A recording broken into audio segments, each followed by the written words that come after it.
Yeah, no, it's on. Here we get started. You take, Yeah, take it out of that thing. Hey, that's fine. No, You want me to take this one? yeah, please. If y'all would, have a seat, we're going to get started. A little bit past 10. We wanted to start right at 10.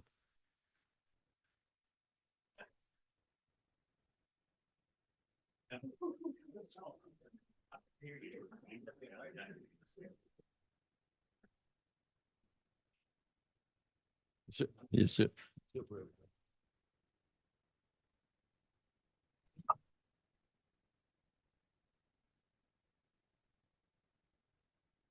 Thank y'all for being here. I mean, you never know what kind of crowd you going to have, but I really thank y'all for being here. I know we all a little bit tense about the weather and all, especially the people in these areas. And obviously, we need to continue praying for them, like we all prayed for this area this morning. I'm Senator Billy Hickman, Senator District 4, Statesboro, Georgia, and Chairman of Higher Education, but also Chairman of this Senate Resolution 470, which is Preservation of Georgia Farmland. So before I introduce the guys next to us, let me just tell you a little bit about why we're here and all. So this resolution was actually signed by three full-time farmers out of five. And the first five signers were three full-time farmers. And myself signed it. I'm a part-time farmer, very, very part-time. And then Steve Gooch, who is the Senate Majority Leader. It all came about back during the summer when Brad Bond and TJ Hudson and I met with a group of farmers in Statesboro for about, I guess there's 35 or 40 of them, Brad, and for several hours listening to their concerns. And their concerns, obviously in our area, is a Hyundai plant and all the growth that's coming with Hyundai. You know, Hyundai directly got 8,500 jobs, and they say the spin-off jobs with the Hyundai plant and the and with the plant and the spin-off jobs, there's probably going to be 25 to 30,000 jobs. There's a lot of opportunities there, but there's a lot of issues there too. And as y'all well know, there's going to be two big wells dug, actually four big wells dug in our county, Bullock County. Two of those wells will be designated to Bryan County. One well is going to be designated directly to Hyundai, and then another well is going to be designated to the growth of Bryan County, and then two of them to the growth of our part of our county, the lower part of our county. So obviously water is a big concern in our area, and it really has caused a lot of questions and issues. But I believe in this. I believe in the experts, and I believe in the science of it that water will be no problem. And open, what's going to happen is the water is going to come out of Savannah River and be clean and all, just like it is. Many of y'all are familiar with Pooler area of Savannah and the growth there, and that water is water coming out of Savannah River, and that's ultimately what's going to happen with the Hyundai plant too. So that's what got our concerns, and being tied in agriculture. I'm a CPA, represent farmers, and I like to eat, just like many of you too. So I really appreciate farmers and what they do for us. And these two guys sitting beside of me right here, we'll introduce them in just a minute. He's a full-time farmer. So, you know, a lady by the name of Catherine Moore said too, and I've seen this in Bullock County, the greatest hindrance to agriculture is unplanned growth. And we have that right there in our county, and I'm sure some of y'all probably have in y'all's counties too, unplanned growth. So we need to protect agriculture, but we also need to provide jobs for our families. In our Senate resolution, we make the statement that since 2000, from 1974 to 2016, 2.6 million acres of cropland have been lost. The cropland is, you know, corn, soybeans, peanuts, pasture, that type of thing, have been lost to development or either redevelopment, and then over 1 million acres of timberland. In the Senate resolution, line 20 through 21 says, whereas the Senate should evaluate farmland protection measures implemented in other agricultural states and seek the advice of experts in agricultural economics. People ask me all the time, what is the objective or what's the goal of this committee? And I tell them the goal is information. We don't have the answers, and hopefully we'll be able to come back with some bills in January that will help our farmers out and really preserve our farmland. I'd like to introduce our committee at this time. Senator Goodman, if you start off, please. That works.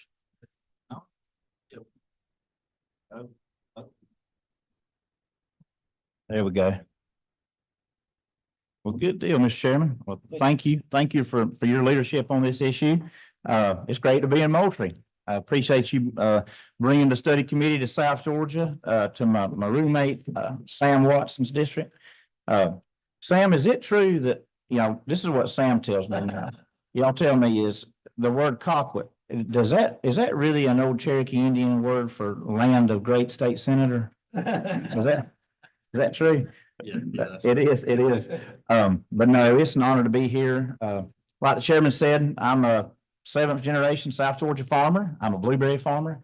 I live about an hour from here, a little community called Cogdale. Was elected in 2020. It's my honor to get to serve as chairman of the Senate Ag Committee. I also serve on natural resources and public safety. Chaz Cannon, good to see you here. Yes, sir. We've learned a lot through this. I carried the Georgia Farmland Conservation Act 2 years ago. And throughout that, we learned that, or I did, that we've lost 20% of our farmland in the state of Georgia since 1974, and we average losing about 2,000 acres a day throughout the entire country. And we had a speaker at one point said the greatest threat to the preservation of farmland was rooftops. And I kind of pushed back on that a little bit, and I said, in my opinion, the greatest threat to the preservation of farmland is the farm economy, and that it's become so hard for farmers to make the numbers work at current production costs and market prices. So we've got this storm coming. We've been hit too much. I know, Sam, I appreciate you being here. Sam's trying to pick squash and peppers and everything else, and I know you much more probably needed to be at the packing shed, but thank you for taking time. I will say that y'all do have a great state senator. I say it not just because he's my lifelong friend and fraternity brother and roommate, but he does fight for South Georgia and fight for agriculture. And I'm honored to be here, and I get long-winded, so I'm going to stop now. But thank y'all for having us. Thank you, Mr. Chairman, and thank you, Mr. Chairman, for your comments. Appreciate everybody being here, and just obviously want to thank the Lieutenant Governor's office for allowing us to come down and host here. He was actually in Moultrie a month or so ago, and so appreciate his support on this issue and allowing this committee to come to Colquitt County and District 11 to talk about this. But those of you that don't know me, I am Sam Watson, served in the state Senate, served in the House 10 years prior to that, and currently serve on Ag Committee, Appropriations Committee, Economic Development Committee, SLOGO Committee, whose Chairman Frank Ginn is here as well. So thank him for coming down, and Government Oversight.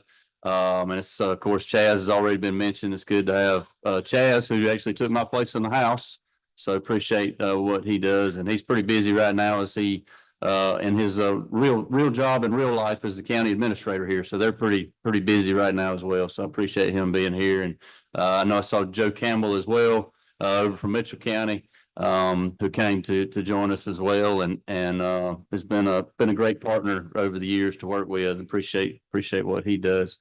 But other than that, just again, this is an important issue. We've just had a lot of tax issues have changed over the years. A lot of the way businesses have been structured over the years. And I think we've made it a lot more difficult for people to own land. And that's part of what this committee is trying to do is figure out how to make some changes there and make it easier and to preserve it. And as the chairman mentioned, we've had a lot of growth as well, and we need to have balanced growth. And I think that's what this committee is trying to make sure that we accomplish. So just appreciate all the chairman's efforts. So thank you. So, one thing that surprised me about Colquitt County, when I looked at the gate value, and I'm sure Will knows all this information, the gate value of Georgia, Colquitt County has the highest dollar gate value in the state of Georgia.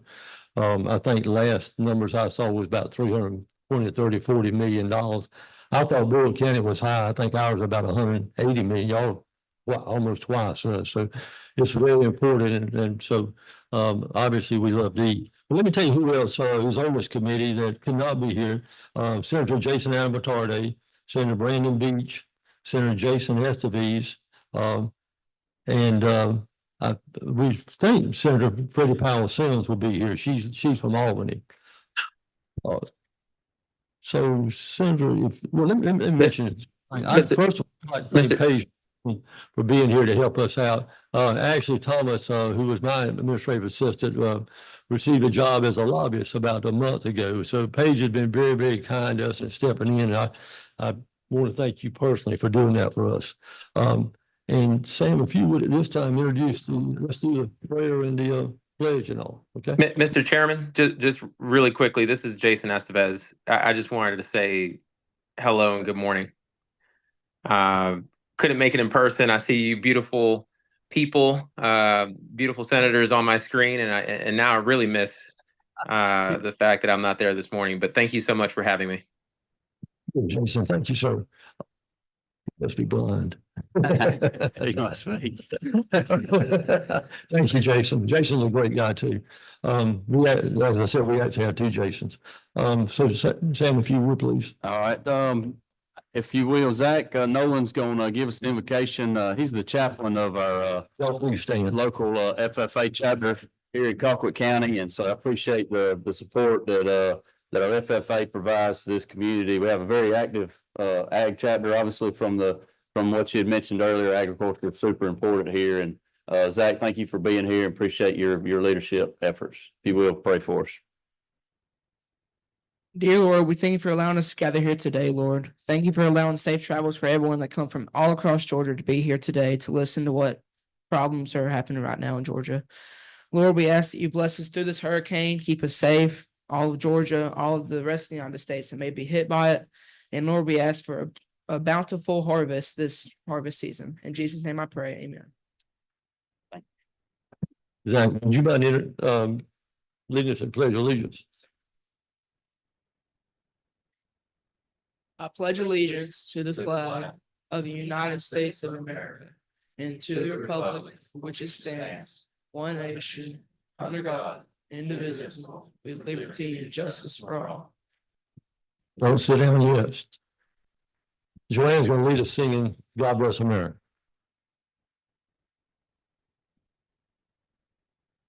And you notice he said lead, so everyone sing.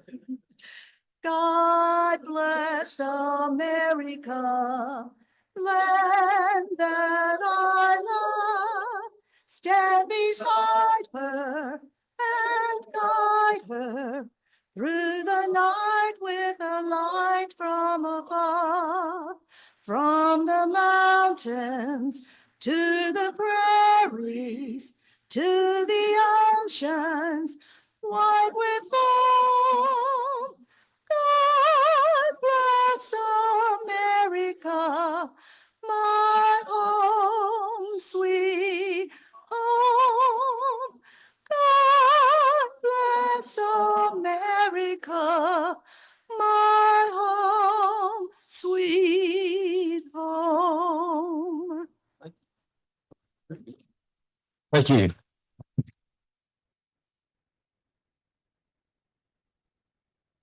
Mr. Mayor McIntosh, if you would step forward and tell us a little bit about your community, but the first thing I want to say about Norwich, I told Bill a few minutes ago, I pay a lot of attention when I come to a town. And the first thing I saw, or Joanne, I made a comment to her yesterday afternoon when coming in, when we were driving down the 4-lane highway, I said, Joanne, there's no trash on the road. No trash on the road. And I appreciate that. It really made me feel good. Thank you, sir. Thank you, Mr. Mayor. Thank you. Thank you so much, Chairman Hickman. And it is my pleasure as mayor to welcome all of you, this committee, all your members, and all our distinguished guests that are here today. You know, Colquitt County is, the numbers were mentioned, that's the backbone of our economy. So we're so proud that you're here right in the middle of us, and we're proud of what all our farmers do and all our leaders, and especially we're fortunate to have Senator Sam Watson and Representative Chaz Cannon, who have farm backgrounds to lead us in Atlanta. So thank y'all for your service, all of you. Now, you know, I want to give just a little bit of history of Spencerville. I don't know if all of you some have been here before, but you know, this is really, of course, it's the home now of the Sun Belt Expo. And Chip does a fine job. How many years now, Chip? 46 years. Oh. So the Sun Belt Expo is, of course, the premier farm show in the United States. In a couple of weeks, Moultrie's population will grow about 100,000 over those 3 days. So we always appreciate that, and it's always a great event. And if you're able to come, you really would enjoy it. And it's amazing what's available at the Sun Belt.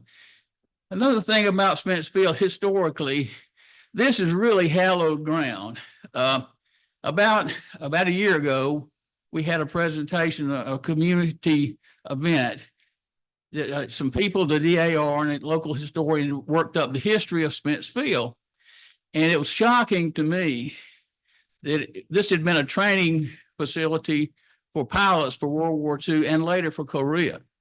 But it was when I first heard the statistic that there during from 1943 to 1945, there were 62 cadets and instructors killed in accidents here from Spence Field. The event was great. There was even a farmer who came who brought the tale of one of the planes that had crashed on his farm. Very moving service and a very meaningful to. And the thing about it was all the families of all those 62 who perished. It was miraculous. They were contacted. They were able to contact all over this country and different other countries came to the luncheon in the event. So it was a extremely historical and moving event. So if you have a chance, look around and come to Sun Belt Expo. But I know what you do and what this committee does. I grew up in Moultrie, and when you left the city limits, it was farmland. You were in the country when you left the city limits. But now, that's one of the focuses of this committee. The county has become populated, businesses, whatever, and we're losing, as you've said, losing farmland. And you wonder, I wonder if those farmers and those farms that I saw growing up, who's taking their place in producing those crops? And where are those farm families that used to be so instrumental and still are in our community, but there are so fewer of them?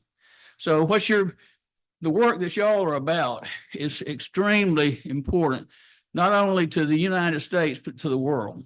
So thank you for the efforts that you're making to come about and study this problem. And I know that people in this room are able to come up with some good answers that will be beneficial for us all. Again, welcome to Moultrie, and we want you to come back. Thank you.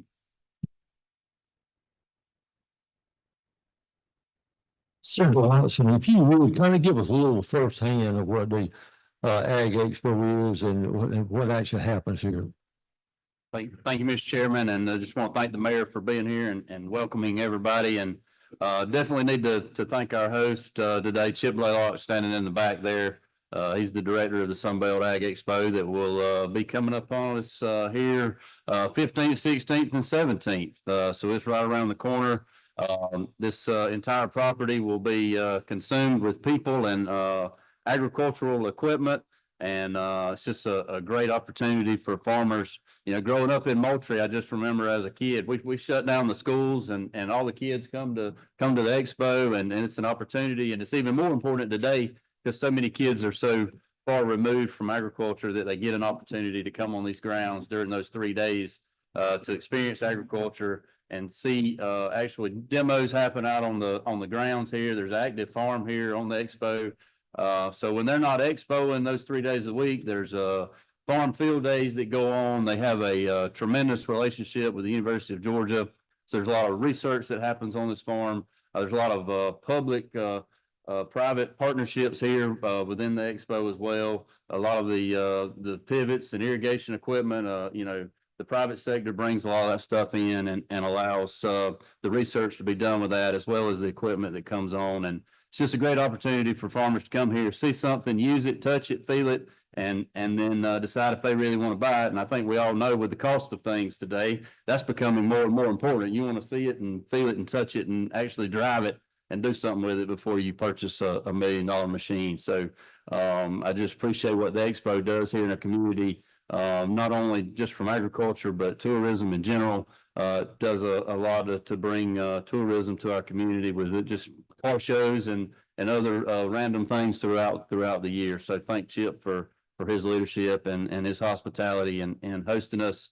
And again, I just wanted to thank the FFA kids, for being here. Their leadership team, I think, is going to help us, with lunch, and the, Cochran County Young Farmers are helping with some lunch as well. So just want to give them a shout out and, just appreciate, everybody, helping put this on. So thank you, Mr. Chairman.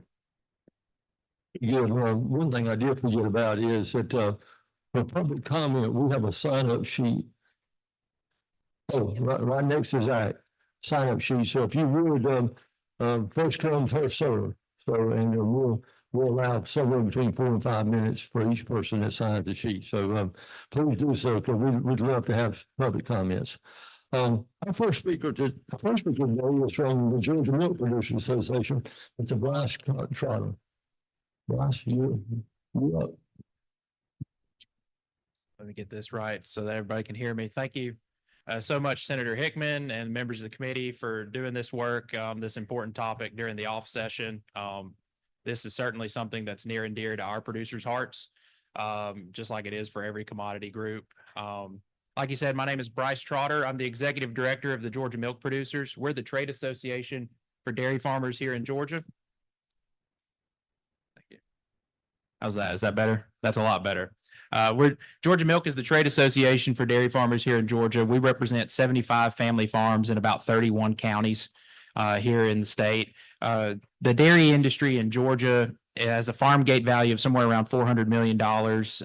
According to the International Dairy Foods Association, from the farm to your refrigerator, the dairy industry is about a $3.4 billion industry in Georgia when you take into account retail, processing, et cetera. So it's big business. Over the years, we've seen the trend in the dairy industry, like a lot of our ag sector, consolidation is playing a big role. We had about 20 years ago, somewhere in the ballpark of 450 dairy farms. That number is down to 75. But we have the same number of cows. USDA estimates that we're at about 85,000 milk cows in the state. And a lot of that consolidation is just due to the changing landscape, economies of scale, a lot of technology and research in management and cow comfort, heat stress mitigation has made it to where it's more economical to go bigger and build on a bigger scale. And that has, along with commodity costs and input costs, has kind of forced the smaller farm that may have had 100 cows on pasture that had to deal with seasonality and production to now make a decision. Are we going to try to go bigger and build freestall barns where we can have a controlled climate for our cows, provide them 24/7 access to a mixed ration that we grow of corn and ryegrass and other commodities? Or are we just going to try to keep our cows on grass and keep our input costs down? And we still have quite a few farms that do that more traditional grazing style, but it's becoming harder and harder to make ends meet when milk prices are volatile, input costs are going to continue to climb, and you need a certain guaranteed production year round. One of the things that is a bright spot, though, is even though the number of farms is decreasing, our production in pounds of milk is actually increasing. So in that 20-year time period, we've seen milk production increase somewhere between 30 and 40%, just depending on which metric we want to use. That is really a testament to how much our farmers have invested into their farms. A lot of the research that went into this new style of dairy farming over the last 20 years came out of research institutions like UGA at the Tifton campus or the University of Florida down in Gainesville at their research farm. They made a lot of big strides in heat stress mitigation and giving farmers the tools they needed to build new structures and new systems so they could increase production and absorb those cows when farms did go out. Senator Goodman mentioned inflation and just the cost of production, penciling things out on the farm. That's a very big issue for our dairy farms because dairy farming is a very heavy capital intensive operation. It's a very heavy labor intensive operation. You think about it, our farmers have all of the cultivating equipment that every row crop farmer would have. They've got structures to maintain to house the cattle. You've got food grade processing equipment in the farm. in the milk parlor and in the milk storage system to keep milk cool until a truck comes to pick it up. And then you've also got a waste management system on farm as well to handle manure and the wastewater from flushing the barns. All of those things are permitted. They're all regulated either on a federal or a state level. And so there's a lot of investment that has to come regularly on the part of the farm to keep those systems up to date and to keep operating efficiently. So the other big limiting impact we have as a dairy industry is the way milk pricing is done in the United States. It's one of the more convoluted systems you can to price a commodity. The joke in our industry is there are 3 people that understand how milk is priced in the US. 2 of them are liars and we can't find the third one. So the system encourages a more regional focus. Over the last 10 years, we've probably seen 50% of the processing capacity in the Southeast go out of business. Dean Foods and Borden Dairy, both filing bankruptcy and closing down processing plants, has led to less opportunities for our farmers to market their milk. The plants that did stay in business are a great distance away from where the farms are. Most of our dairy production in Georgia is actually here in Southwest Georgia, either south of us down in Quitman in Brooks County or north in Macon County and Sumter County.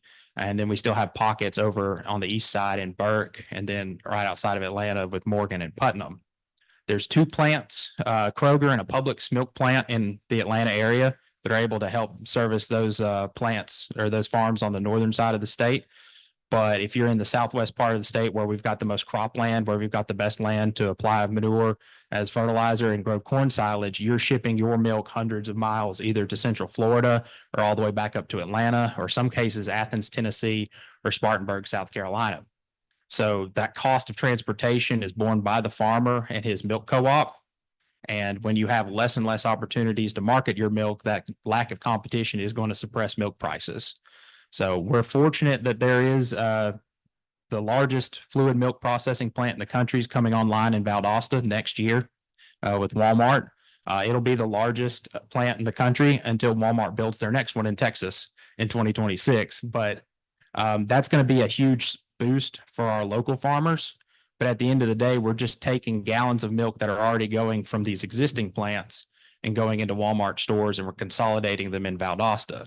So we're not creating new sales, which gives our farmers the opportunity to invest and add cows and grow their operations if they want to. So that's one of the things Georgia Milk is really focused on is new product development, finding new sales in our area so that our farmers can add cows, add production, and have more opportunities to market their milk. Right now, I would say somewhere around 80% of the milk our farmers produce is going into a gallon jug or a half-gallon jug at the grocery store. And while we're always going to have that need, we're always going to have this, the dairy case at the grocery store. Sales from that case are going down. We're eating less cereal, so we're pouring fewer bowls of milk in the morning. We're not sitting down for family dinner at night and pouring a glass of milk. Where we see growth as an industry is people want nutrition, they want sports drinks, they want something that they can take and consume on the go, like Fairlife. It's probably one of the fastest growing brands in our industry right now because it's shelf stable, because it's got that the great nutritional claims, and because you can take it on the go. It's seen not just as a commodified product, it's a wellness product, it's a nutrition product. And so we need to be looking for what is that next product that we can develop. And then looking towards the future for dairy farming here in Georgia, I think we have a lot of potential. We're one of the few states in the Southeast. We are the leader in milk production in the Southeast. We're one of the few states in the Southeast that's actually seen production increase over the last 5-10 years. Alabama, South Carolina, Tennessee, North Carolina, Kentucky, Mississippi, Louisiana, every single one of them, they're losing farms and they're losing production. We've got great land, great water availability, and some of the best farmers in the country. So we're actually growing our production. But over the next 20 years, this next phase of dairy farming isn't going to be what structures and what systems can we build on the farm. It's going to be what technology can we use to become more efficient and to grow our production. And so I think one of the keys for our farmers moving forward is having that next generation of on-farm research, having the resources from our research institutions, whether it's having a modern dairy facility available to our research institutions, or investing in precision ag on a nutrient management standpoint, or like the Food Pick Center at the Griffin campus for UGA doing new product development. That's going to be really what helps drive the future of our farmers and helps us to continue to grow the dairy industry. I'll leave you with this. In 2019, Georgia's Ag Econ Department did a study for us to look at the local impact of the dairy industry. And what they came up with was every milk cow in the state of Georgia can return over $12,600 annually to their local economy. When you think about how much equipment, how much infrastructure there is on a dairy farm, and how many people it takes to run, your average farm is about 1,200 cows, how many employees it takes to run that farm, there's a lot of money cycling through that local economy to keep that operation going, not to mention the tax base that it has for the county. So we think that there's a lot of opportunity for investment in our industry, and it can support rural economies. We've seen other states like Nebraska, North Dakota, South Dakota really invest heavily in the livestock industries because they know that money turns over in those rural economies. And I think there's an opportunity for us here in Georgia as well to become, maybe not, we'll never catch California or Wisconsin or Michigan or Idaho or any of these big dairy states, but we can become a beacon here in the Southeast where we have a thriving dairy industry, and we can continue to feed all the consumers that are moving into our region, and especially down in Florida as well. So we're optimistic with Georgia Milk that we can continue to grow our production, even as we fight to hold on to the number of farms that we have. But it's going to take a lot of work, and it's going to take a lot of collaboration with UGA and industry as well to make that happen. So I appreciate you letting me just talk a little bit about our industry. I hope I didn't go overboard on the facts or details, but we're really optimistic, but we've got a lot of work ahead of us. Any questions? Senator Watson? Bryce, you said that there wasn't going to be a lot of new production, but yet Walmart is going to be building 2 new facilities pretty quick, sounds like. So where is that production shifting from, or where's that milk shifting from? Who's doing it for them now? So currently you have a couple of plants in Central Florida, out of Orlando and Orange City, that are processing a lot of milk for the Walmart stores in Florida. Those are owned by Dairy Farmers of America Co-op. They bought those from Dean Foods when they filed bankruptcy in 2020. You've also got the Mayfield plant in Athens, Tennessee, services a lot of the Atlanta area, North Georgia area for those Walmart stores. And then you have a Pet Dairy in Spartanburg, as also covers kind of East Georgia and parts of North Georgia as well. So really what we're doing is we're taking those gallons of milk where we're sending raw milk north, or we're sending it way south. We're going to send it to Valdosta, and then those jugs are going to originate out of Valdosta and go to stores. So we'll add maybe some new sales to the region because of that, but long term, we're looking at what else besides the gallon jug or the half-gallon jug can we sell to consumers, and how can we meet the demand we're seeing for a different, maybe more convenient product. Follow up. Sir, please. On as far as I know, you talked about how your industry from a farmer standpoint has gotten smaller, and we all know that over the years. But is it not true that you have had a lot of issues with taxes, and whether it be ad valorem or property taxes with these farmers? Obviously, when it gets smaller, they're partnering up with maybe people they're not related to, and there's been some issues there. And can you maybe just touch on that a minute? I know we had some issues in Brooks County, with some ad valorem and some dairymen down there that were trying to partner up and consolidate some stuff and save some money. But is that going to continue to probably be an issue for your folks? And yes, sir. Yeah. The makeup of the farm, while I still call them family farms, you have a lot of families working together now. You've got a lot of different people coming together to form a farm entity in the dairy industry just because we are consolidating. That's led to some issues maybe with being eligible for CUVA in certain counties. I believe the issue in Brooks County was over how the milk inventory should be assessed on a county level. And I think the legislature did a big step in 22. And we had a ballot referendum to kind of clarify that milk, eggs, and a few other ag products wouldn't be subject to those property taxes. So that was a huge help to our farmers and a great reassurance that, you know, they were going to be taken care of on a tax basis. But yeah, it's a very heavy capital, heavy investing opportunity for a farm. So there's a lot of money and there's a lot of tax base that goes with it. And yeah, that I could get into specific examples, but yes, sir, to sum it up, it is a big concern among all the other things we have to balance. This is a lot of land, it's a lot of equipment, and it's got a high ad valorem value. Right. Okay. Thank you, Mr. Chairman, and just to give them a quick plug, my daddy passed away in October of last year, and he was 73, and I think he learned about dairying in the barn that the kids are using today.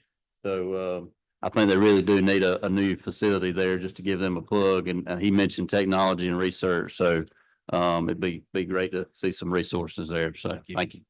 Certainly good. If I can turn this thing on. Yeah, Senator Watson, you hit my point on that. We did a tour a month ago, Bryce, I guess it was, but my father-in-law is 72 years old, and he graduated with an animal science degree, and that's where he did a lot of his work, at that same barn. Mm-hmm. And so that lets you know that we need to be investing some resources there.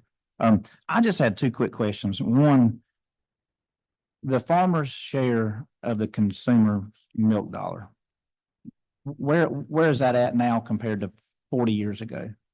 I don't have a specific figure, but like anything else, it's a lot smaller.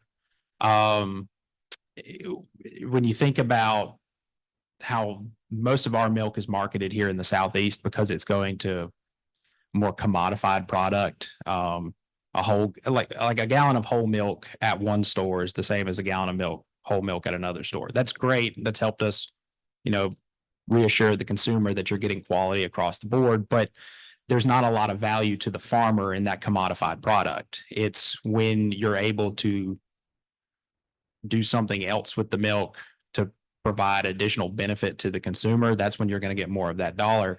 Right now, the consumer wants something maybe with a higher protein count, like Fairlife, something that's shelf stable. And that work is done at the processing level, not at the farm level.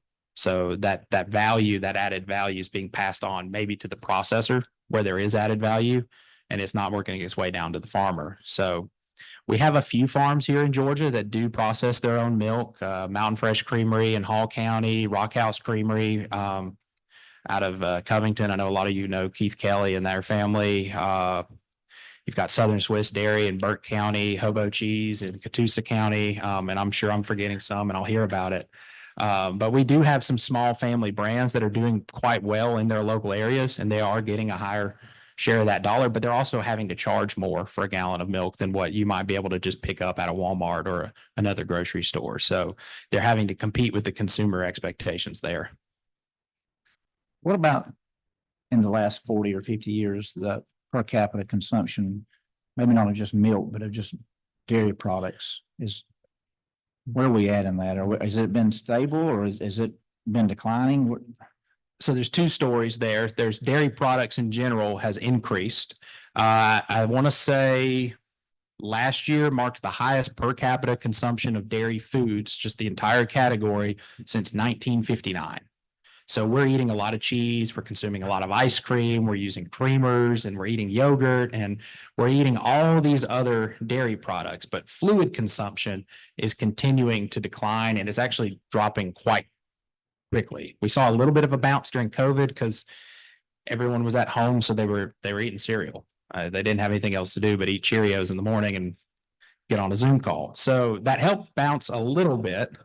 But in the end, we went right back. Once everyone went back to work, we saw the same trend. Everyone wants food on the go. You're not eating cereal. You're not sitting down and pouring multiple glasses of milk at dinner. Another reason we think we're seeing the fluid demand drop is we've changed the milk we're serving to kids in the school cafeteria. It used to be before 2011, schools could offer whole milk or 2% milk, which is more than likely what parents are buying from the store. We grew up drinking, well, we went back and forth between 1% and 2%, but most kids, most families are buying whole milk when they buy a gallon or a half gallon at the store. But at school, they're being served 1% plain white milk. If they want flavored milk, which we know every kid would rather have chocolate or strawberry, it has to be skim milk, and the flavor profile is just different.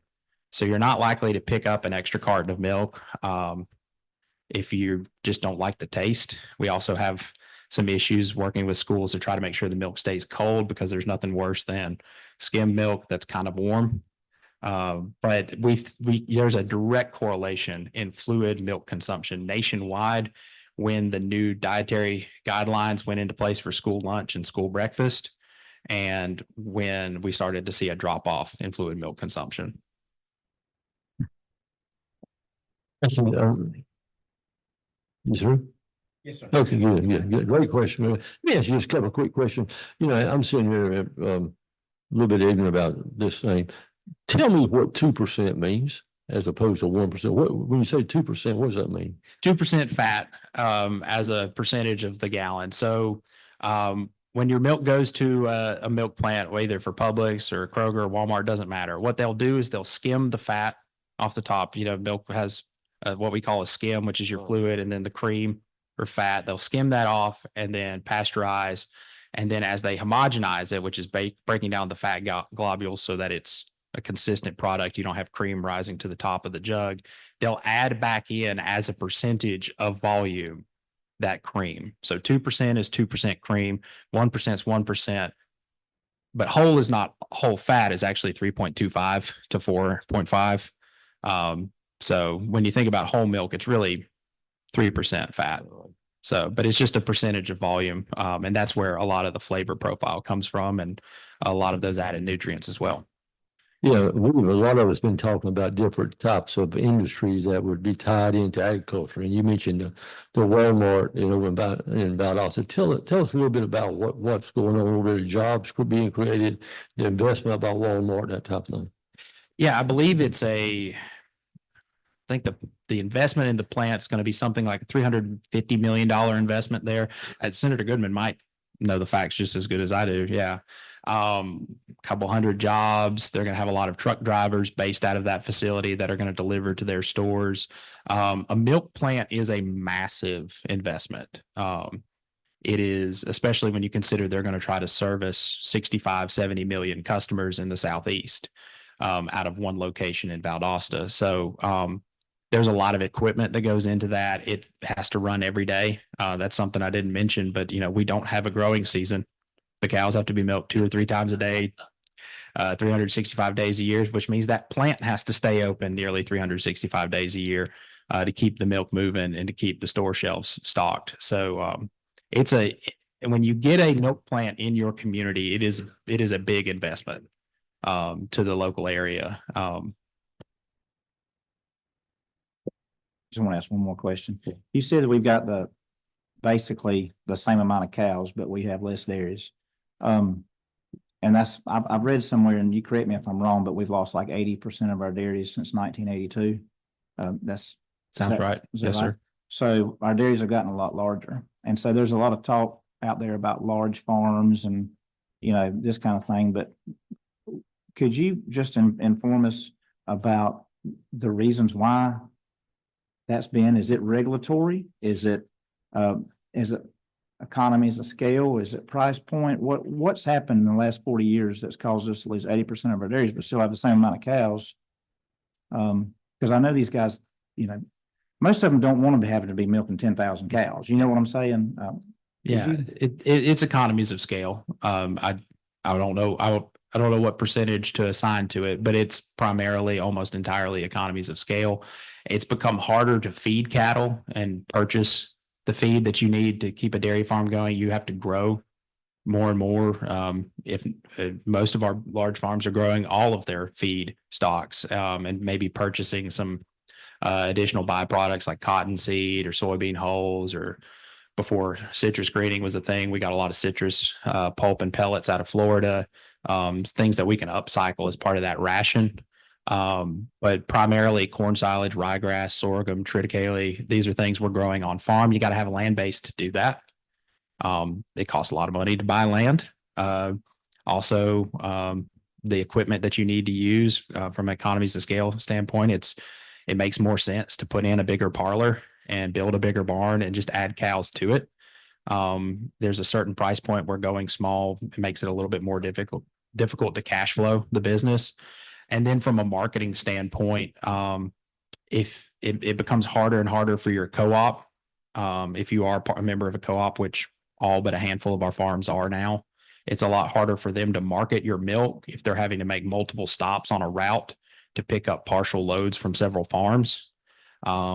They're still doing it. There's still quite a few in Georgia that are all, closely located to each other. So it makes sense for a truck to make the round and then head to the plant. But as diesel and transportation costs go up, that's kind of another squeezing point on a small farm, is just the cost it takes to get that milk, assemble a load together and get it to a plant. Thank you. One last question. Well, first of all, Senator Estes, do you have any questions? No, Mr. Chairman, thank you. Thank you. I just didn't want to forget about you again. Do we import any milk? We import everything else. Do we import milk? Import like in from Other other countries? countries? Not really. I mean, you do have some and the trade side of things, just because most of our milk in the Southeast is going to fresh fluid. We don't really talk about trade here in the Southeast, although we have a very good port we probably could start exporting dairy products out of. We do have some dairy products that come in from Canada, not much. It's usually excess product that gets turned into milk powder or something like that. Do we export any milk? Not out of the Southeast. Nationally, we do quite a bit. It's actually what has kind of helped stabilize milk prices, especially in 2022 when we saw record high milk prices. It's because the export markets were hot. We were able to export milk powder, butter, and other ingredients to Asia. China was a big dairy buyer a couple of years ago. We're starting to see that market kind of come back a little bit. So, while we don't do that in the Southeast, when California dairies, Idaho dairies, and the upper Midwest are able to export milk products, that does help stabilize our price. Because when we don't have that outlet, we start seeing fresh fluid milk start to cycle down, and the whole system's kind of meant to stair step milk from up north and out west down into the Southeast and into Florida. So you start seeing excess milk flowing south, and that's when prices start to come back down. Pretty good. Well, that's a good job, man. Thank you so much. Thank you for being here. Thank you, sir. Appreciate it. And I'll make a plug while we're making plugs for Sunbelt. The dairy pavilion's back here in this corner. If you're here at Sunbelt, please come by and see us, watch the mobile dairy classroom demonstration, and pick up some ice cream while you're there. Thank y'all. Very good. Thank you, sir. Our next presenter is Dale Sandler with Georgia Cattlemen's Association. How many people in this room have cows? Raise your hand, please. I thought you had some cows. You got some cows? No, I sold my cows. Okay, well, you got a lot of people that can relate to what you're fixing. Mr. Chairman, my wife told me that it would be the descendant of the cows. I don't want to argue with your wife, but I think she was right. As he said, I'm Dale Sandlin. I'm Executive Vice President of Georgia Cattlemen's Association. I will also give a plug pre-speech. We're going to be here at the Beef Pavilion during Sunbelt. I will caution you, though, if you go to the Dairy Pavilion, you're probably going to get ployed with some ice cream and may even get drafted into milking a dairy cow. So be careful when you get there, because you might get thrown into the mix. It is. So Georgia Cattlemen's is a statewide cattlemen's association, member-led, member-driven. We represent all 15,000 cattle producers in the state, even if they're not members. We have around 1.1 million head of cattle in the state of Georgia. We're also we are the only commodity group where cattle are raised in all 159 counties in Georgia. So even in urban Atlanta, we've got cattle being raised there for 4-H projects and different things. the current status of our industry, we might be the bright spot of Georgia agriculture as far as the way prices are right now. We are in a part of our normal 7 to 10 year cycle on those. Hopefully those prices will continue on. We're hearing towards the end of 25, even into 26, before we start to see a herd rebuild. And when that happens, that will obviously cause those prices to fall. But one of the other things that we're seeing because of this reduction or the increase in prices, it's the overall reduction of the number of cattle producers that we have in the state. The biggest component there, obviously, we're also getting into the aged cycle where producers are getting older, don't want to fool with them, don't want to get hurt with them. So they're taking advantage of these higher prices, going ahead and getting out. They may keep their land in agricultural production, whether that's hay or leasing that to a different producer. But at the same time, we are slowly starting to lose those producers there. We also have a large number of cattle producers that don't consider themselves cattle producers first, meaning they may be row crop farmers and they identify with, I'm a row crop farmer, but I've got some cows, or I'm a timber producer, but I've got some cows. Our industry is very lucky in the fact that we are a highly fungible commodity. If you want to get out tomorrow, you can go down to the stockyard. In fact, Moultrie's got their sale today. You can sell out if you need to. So you're not having to wait until that crop comes to harvest before you can sell that product.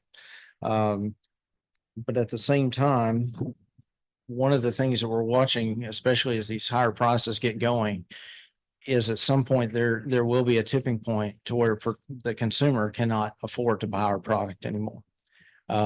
We are not like other commodities. We do have to go through a processor just like dairy does in order for us to get that product to market. Many of our producers have started to see more gains, especially higher prices in the past few years through selling direct to consumer. That has been an option. I know Senator Watson and his family have got a little bit of that going as well, but doing that has allowed them to sell a little closer to home, but they also have that extra burden of the processing that they have to focus on. We've got some small processors that are currently in different stages of being built across the state, but the biggest thing they need is labor. It's hard to attract good labor. It's hard to retain good labor. One of the things that we're hearing amongst our processing group is they'll get folks in, they'll train them for 2 weeks. They get in there and realize that it's cold work, it's heavy work, it's hard work, and then they leave and they don't come back. And so GCA has been working on a meat cutter training program in conjunction with UGA, South Georgia Technical College, Northeast Georgia Technical College. We're developing that curriculum now so where they can actually put those on through the technical college systems to be able to teach people, get them trained up there so that way they know what they're going into before they get to the plant. And when they do get hired onto the plant, they can make an immediate impact day one, and that those provide really good jobs in rural Georgia, all across the state. As Bryce mentioned, research has been a keystone for our industry too, and being able to survive and develop. One of the things that our industry has done is through our national checkoff program, been able to develop new cuts, things like the hanger steak, the flat iron steak. Those are new products that's building a larger piece of the pie without having to cannibalize on existing production. However, on the production side, we cannot use that checkoff dollars for those research, and that's a federal program, but we are able to do that through the ACC for beef program, the Ag Commodity Commission. But our research facilities are in desperate need of being improved. Most of them were built in the 60s and 70s. They were band-aided through the 80s and 90s. Just kind of tried to keep everything going through the early 2000s, and now we're at a point to where we've got significant needs to improve those. One of the desires of our industry, especially here in Georgia, has been the desire to want to feed more cattle here, right? We're really good. We're a cow-calf state. That means that we're really good at raising the mamas and babies. The problem is we have to ship those calves out of state in order for them to grow out and then import that beef back, so to speak, into the state. So if we could figure out some way to develop a feeding operation, feeding research, whether that's through UGA or one of our other agricultural schools here, that would give us the option and opportunity to do some research on how we can best implement a feeding operation in the state. We've got several different feeders that are currently there, some as far north as Cartersville. We got one down here in Osceola. They're kind of all over the place, but they're hit or miss. They're kind of sparsely there. So that's one of the things we're also seeing, and that's really a need for our industry, is to continue to develop that, not just on the production side, but on the forage side as well. If we don't invest in that, we really don't have an industry, because cattle producers are grass farmers. We just use the cattle as the management tool. So we talked a little bit about the input costs and how those are continuing to grow up. Even though we're bringing in more for the cattle we're producing, we're still paying the same input costs as everyone else. This year, you may have heard how bad the army worms were. We had around 126. I had to spray for them too. There were about 126 counties in the state of Georgia that had army worms, and the ones that didn't were probably the ones that just didn't go look because they didn't want to know. Add to that, if you're raising Bermuda grass, you had Bermuda grass stem maggot that you were having to deal with as well. So hay production took a really big hit, along with the lack of rainfall. Many producers would normally be on second going into third cuttings now. Some of them are going to be lucky if they get one, maybe two cuttings this year. So the price of hay and the availability of hay later this fall and into the winter is going to get real expensive and real hard to find. So,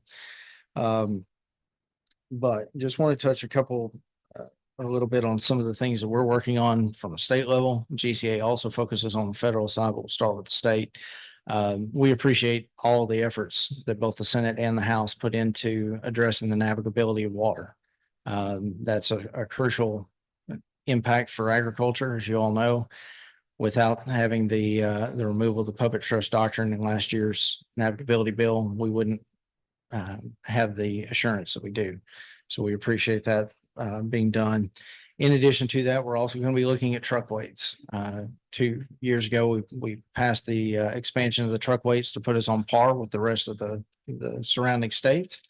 And that was desperately needed for us. It keeps more trucks off the road, allows us to get our product moved from point A to point B.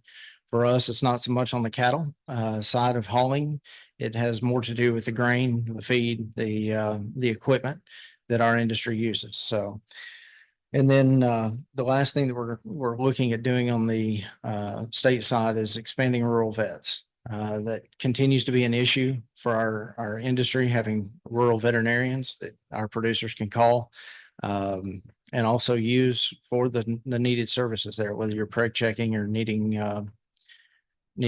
having your cattle looked at in an emergency situation. We know that continues to be a problem. We'd love to see some action and movement on that. We had a bill last year and just ran out of time on the Senate side. Hopefully we can see something like that come about this next legislative session. On the federal side, we're obviously focused on the Farm Bill, just like everybody else. With that, there's two things that Georgia specifically is looking for in there, in addition to no additional separate livestock title. Making sure that we've got the resources available for animal disease preparedness. But the two things we're working on that front is the EQIP program. It's one of the few PBC has gotten right.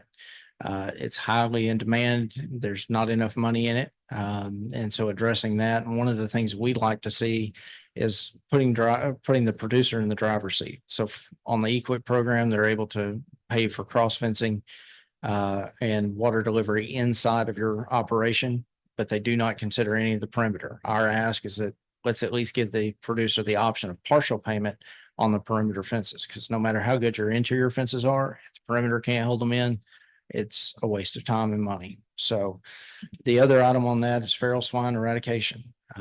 In the last farm bill, they had a pilot program in there, and they were able to harvest about 6,500 head of hogs during that program. But when the money ran out, it had to stop. That's a major issue for our industry because they are so destructive to our pastures. We want to see the program go full funding and nationwide, not just a pilot program there. And then also focusing at the federal level on the biggest predator to the cattle industry in the state of Georgia, and that's the black vulture. There's about around 5 million birds, the black vultures. There's around 5 million of those birds in the country. Explain that, because a lot of people don't realize the difference between that and the, old buzzard. Sure. So a black vulture is basically the same thing as a buzzard. It just has a black head. They're a carrion bird, but they have adapted themselves to start going after live cattle, specifically the calves as they're being born, or harassing the mother to the point that she can't deliver the calf. And so you've lost the cow and the calf. And with cattle prices being what they are, you've got a sizable investment right there. Those are currently protected under the Migratory Bird Treaty Act. They are they were put on that list at the turn of the last century because they were being over harvested for plumage for ladies' hats. Unfortunately, fashion styles have not remained the same as they were 100 years ago. And so they're no longer endangered of doing that. They just need to be delisted from that. There's currently the ability for us to secure a permit for the taking of those black vultures during a predation situation. It's very hard to get, and you can only take 3 at a time. And that's great, except sometimes you'll have 30, 40, 50 head of those black vultures in your pasture during calving season. And once you've taken the first 3, what do you do with the rest of them? So it's important for our industry to be able to protect our investment, our livelihood. With those vultures, there's currently 2 bills at the federal level, both at the Senate and the House side, that would allow for us to take those birds in a predation situation and report back how many we took at the end of the year. And so we're working on that as well. EID tags are another hot topic in our industry right now. That's shifting. USDA has shifted the use from the metal news tags that went into the cow's ear now to a button style 840 electronic identification tag. It's a low frequency tag, have to be within 6 inches of the cow's ear in order to read it with a reader. It's also going from 9 digits to 15 digits and will allow us to do a better trace without having to catch the cow's head. They can move through an alleyway and be able to identify them. However, that's a $3 a tag addition to that. The dairy industry has been doing it for 20 years. And under this new rule that they've just put out, that'll come effective November 5th, all of the cattle producers, if you're doing any movement interstate, you will have to put the tag in the cow's ear. If you're just taking them to the stockyard, you're not moving them out of state, they don't have to have the tag in their ear.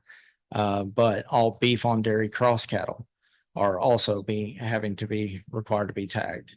That's one of the value that we've also seen in the partnership between the dairy industry and the beef industry, is putting beef bulls on dairy cows in order to get them bred. And now those dairy producers are able to derive a little bit of extra value from the calves they're producing, because they are coming from a higher genetic stock from a beef perspective. So we're working through most of those, but our focus within the cattle industry, for the most part, I don't know of a single producer, if you talk to them, that their optimal goal is not to pass it on to the next generation.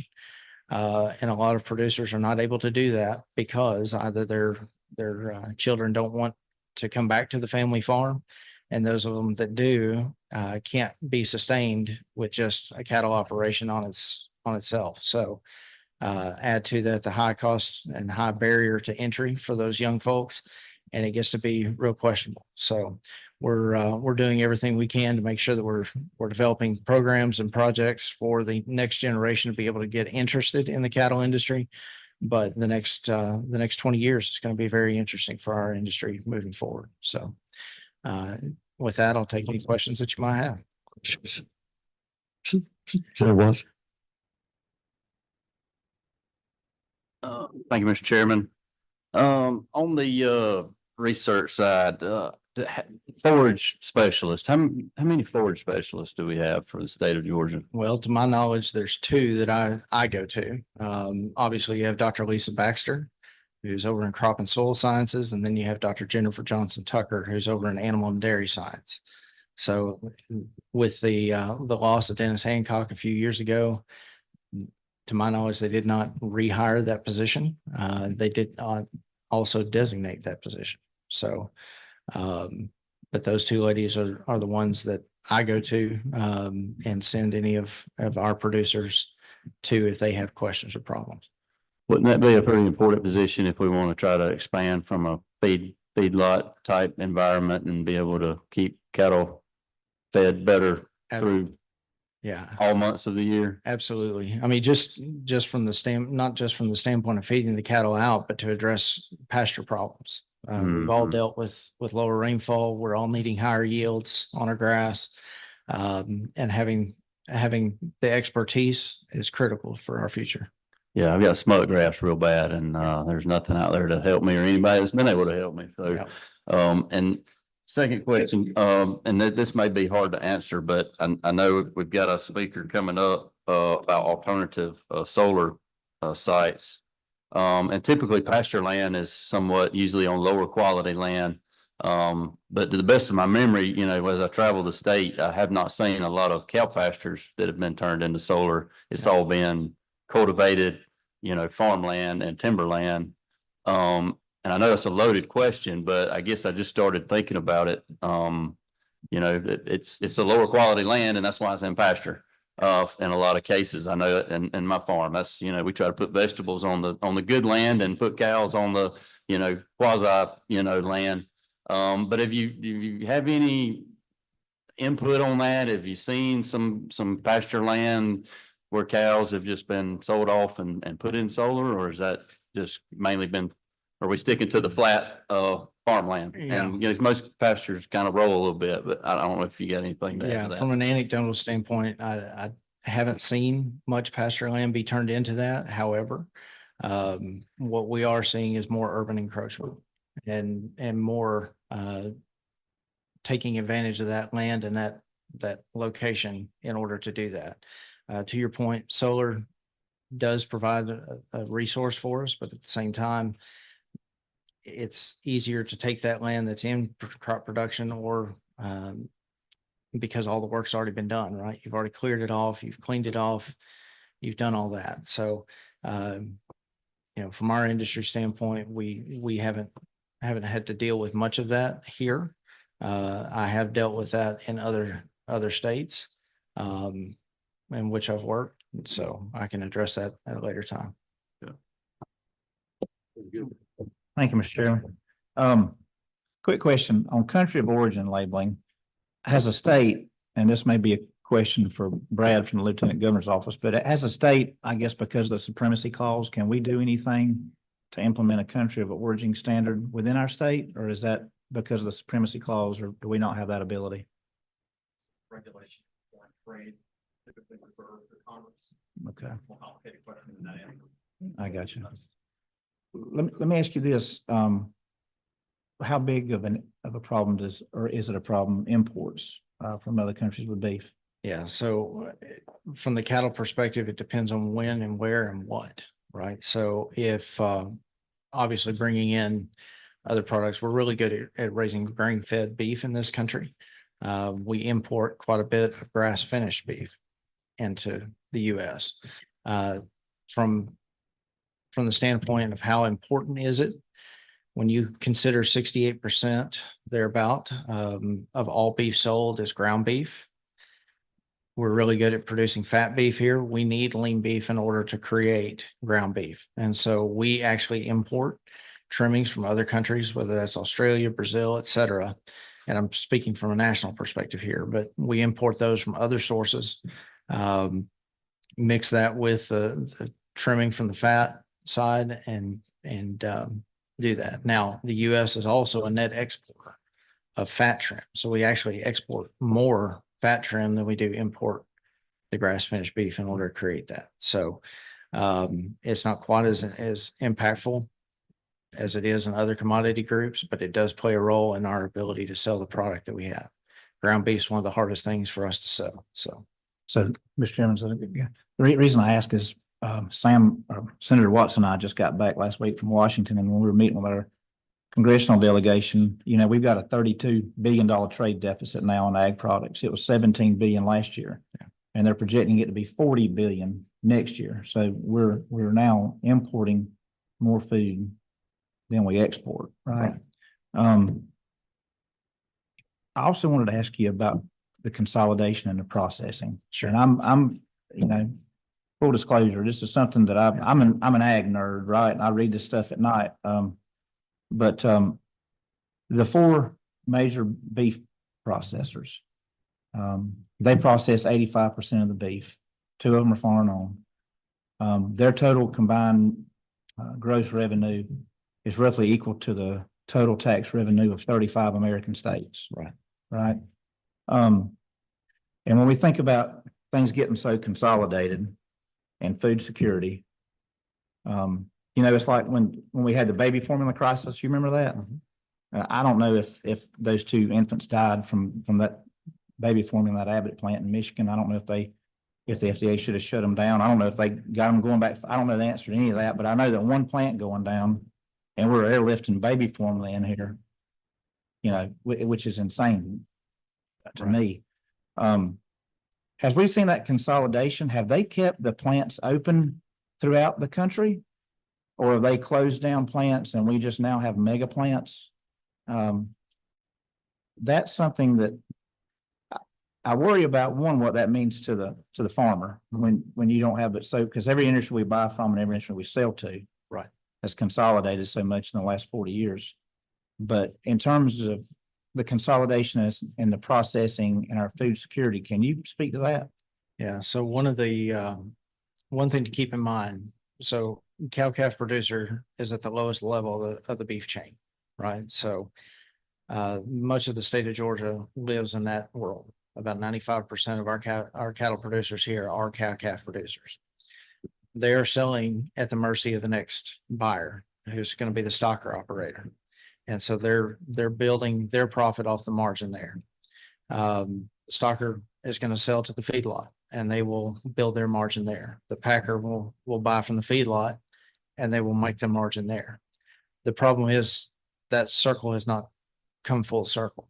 The value is not coming back to the small cow-calf producer.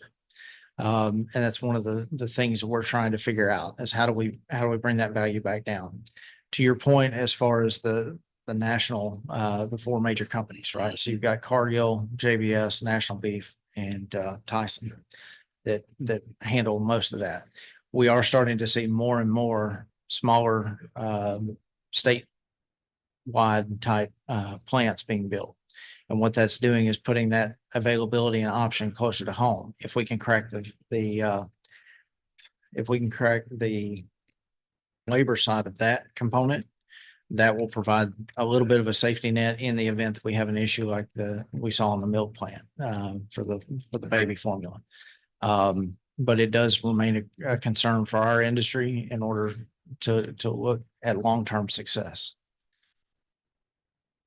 Thank you. I'll just mention one more thing, Mr. Chairman. Truck weights is coming up next year. We passed it 2 years ago. It had a 2-year sunset on it. I certainly hope we can get it passed. For those of y'all in attendance, every state in ag and forestry products that touches us can haul 88 to 90,000 pounds, depending on which state it is. And when this sunset expires, we go back to 84,000 pounds, and that is a huge deal in rural Georgia. It's a huge deal, and especially in light of what the current ag economy is.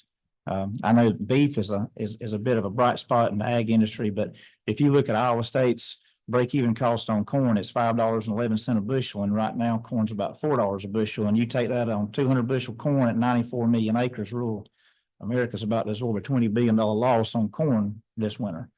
And so when we get to talking about leveling the playing field, which is something I know a lot of us are passionate about, we need to be mindful that as a state that we level the playing field for our farmers as well with truck weights. So thank you. Thank you, Mr. Chairman. And I'm very familiar with the black vulture. We've lost 2 cows and calves calving with them.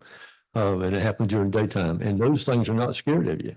They will not run from you. You can get from here Russ to them, and it won't run away. So they very vicious. But thank you for your presentation. Appreciate it. Thank you for being here. Thank you. Very good. Mr. Chairman, I did have a couple questions. I'm sorry. Yeah, please, Jason. I'm sorry. The first question, and I've learned a lot here this morning, so I appreciate these first two presenters. I had two questions. One was about disease, and saw a lot this year about disease and it spreading to cattle across the country, and there was concern that it might impact the South, and just curious about what we're learning about disease and the future of protecting our stock. And then the second question is, what strategies have we seen work for ensuring that our youth become interested in this area? Is there anything policy wise we should be thinking about to attract children to this kind of agriculture? Sure. Thank you for the question, Senator. I'm going to answer your second one first, and then because the first question may lead into the dairy side as well. So, in order to get young folks involved and focused in agriculture, we've got to give them the opportunity to do so. If we're not able to either help mentor them, help with some sort of ability to offset the high cost of entry, we probably won't see that. It's hard enough to get the land bought, and cattle is a relatively lower cost of barrier to entry than row crop farming or one of those, because you don't have to have the large equipment in order to make cattle operations work. But at the same time, you're kind of in a weird deal where you either have to get really big with economies of scale in order to afford to operate, or you have to get really small and focus in a niche area and work that side of things. So from a policy standpoint, any way that you can help work on that front to provide a value proposition for a young producer to consider producing food in the future, I think is going to be a good thing. From a disease preparedness standpoint, that's one of the things that, as I mentioned, with the electronic identification, that's one of the ways in which we're hopeful that we can potentially stave that off. The federal government has put in place a national vaccine bank in order to be prepared that if we do have, God forbid, a foot and mouth outbreak here in the state, in the country, that we won't be as impacted. The last time that the cattle industry, specifically the beef side, was heavily influenced and impacted by a disease outbreak is the BSE scare in 2003. That was one cow that came over from Canada that was exhibiting those signs. And because of that one instance, we lost China, which was one of our larger trading partners at the time. We lost them for 15 years. It took us that long to get them back as a trading partner. So it's crucial for our industry to be able to continue to operate. That's one of the things that we're seeing there, and hopeful that we're able to provide that long term. Now, probably what spurred your question was the most recent high path avian influenza identification in cattle. The reason why I said it's going to bleed over into the dairy side is because at this point, there are no known herds, to my knowledge, of any beef cattle that are being impacted by high path avian influenza. So I'll turn it over to Bryce and let him give you the other half of that coin. Yes, sir. And thank you for the question, Senator. So I believe you're referring to H5N1 influenza that they've identified in about 230 herds in the country. The original case was found in Texas back in the spring. They believe it was introduced by a wild bird interaction with a dairy herd there, and then kind of spread through cattle movement originally, and then through the movement of vendors, equipment, and people in other states. If you look at the Southeast, there's only been one case. It was a one farm in North Carolina that moved some cows from an affected herd from Texas to their farm and then immediately quarantined and limited the spread there. Since the spring, we've learned a lot more about it. We believe that a lot of the movement protocols that are now in place, USDA has issued federal movement orders on lactating cattle to kind of prevent the spread. And some of the things we know from a biosecurity standpoint, our friends in the poultry industry are very familiar with that, and how we can limit essential personnel only on farms interacting with cattle and kind of limit some of the exposure we may have on farm. We believe those are tools that are really kind of helping limit the spread. We've seen a couple of hot spots out west still. But the big takeaway is our partners at USDA and FDA have done a lot of research into the food safety side of things. And we know that pasteurization, when it comes to milk, is effective in making sure that none of that virus gets passed on. It kills it dead right there at the pasteurization step. And so we know that the dairy supply is still wholesome and safe. And then additional tests where they've had to inject it into beef have found that cooking your beef, I believe just browning ground beef, proved to kill it there. And they're doing a lot of surveillance testing with beef cows and dairy cows that are going to slaughter, and continuing to do milk testing to make sure the food supply is safe. But right now, we're very confident in the quality of our food supply and our ability to kind of combat and use the resources that you mentioned to limit that spread. Great. Thank you. Thank y'all. Great presentation. Appreciate y'all so much. Our next presenter is Mr. Jim Cooley, Director of District Operations for Environmental Protection Division of DNR. Jim?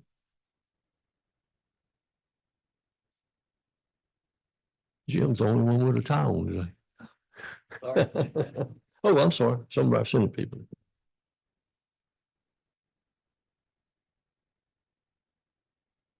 All right, I'm not quite as tall as these guys. All right, is that good? Okay.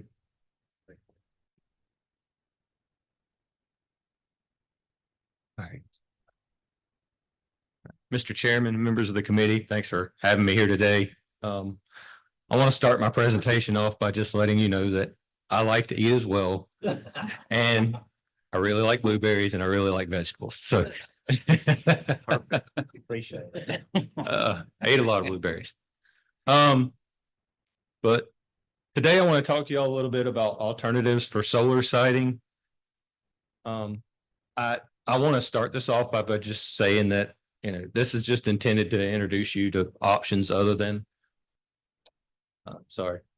traditional large scale solar. EPD doesn't have a position on these, but this is more of a food for thought presentation. We talked about this a little before the presentation, and I think it's good to just show, what are some other ways to have solar development besides this large scale solar. So those are some of the things I want to talk about today. So I'm first going to touch a little bit on large scale solar, but then I want to talk about rooftop solar, industrial parks, brownfields, closed landfills, reclaimed surface mines, and then closed or converted power plants. And then I'm going to sum it up at the end with talk a little bit about agrovoltaics. So first of all, we've seen it. I think a lot of you have seen this already, but one of the challenges with large scale construction in general, not necessarily even solar. So this is not necessarily just geared at solar large scale construction, but just large scale construction in general. So the biggest challenge is just the magnitude of these projects. These large size developments are, it's harder to control the stormwater and the erosion that comes from a site like this. I mean, you can just see from this picture the magnitude and how small the equipment is in these pictures. In this picture, I think this site's about 1,000 acres. But just once these sites get behind, and if they're not designed properly, they're not maintaining or installing their BMPs properly, we tend to see that they get out of hand, and especially with these large scale developments, if you ever get behind, if you ever get behind on these, it's really hard to get that gorilla put back in the cage if you ever let it out. And this is just a picture of some impacts that we've seen in the past. I will say that we've worked a lot with the construction industry and with the solar industry. We have some new guidance that we've come out with some of these large scale developments, not only for solar, but for large scale development in general, that we have on our website. And we've made a couple of changes in our construction permit to account for some of this large scale development and solar in particular. But now that we've talked about that a little bit, I want to get into the meat of our conversation today and talk a little bit alternatives to large scale solar construction. So I think I heard you say earlier, Senator Goodman, that would you say roofs were the rooftops were the biggest challenge to ag moving forward. But I want you to look at it a little bit different way now.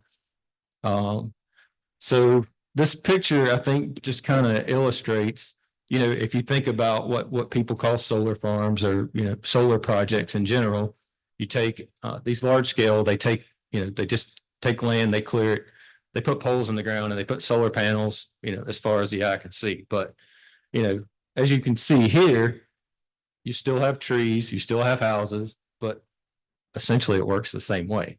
And I just put some numbers in here for you. According to the 2023 American Community Survey, Georgia has about almost 4.5 million housing units in the state. So just, again, something to look at here. But that's just wanted people to look at solar from a little bit different perspective as it comes to rooftops. So the pros is the homeowners can offset their power cost, and then some people actually claim that the solar panels extend the life of people's roofs.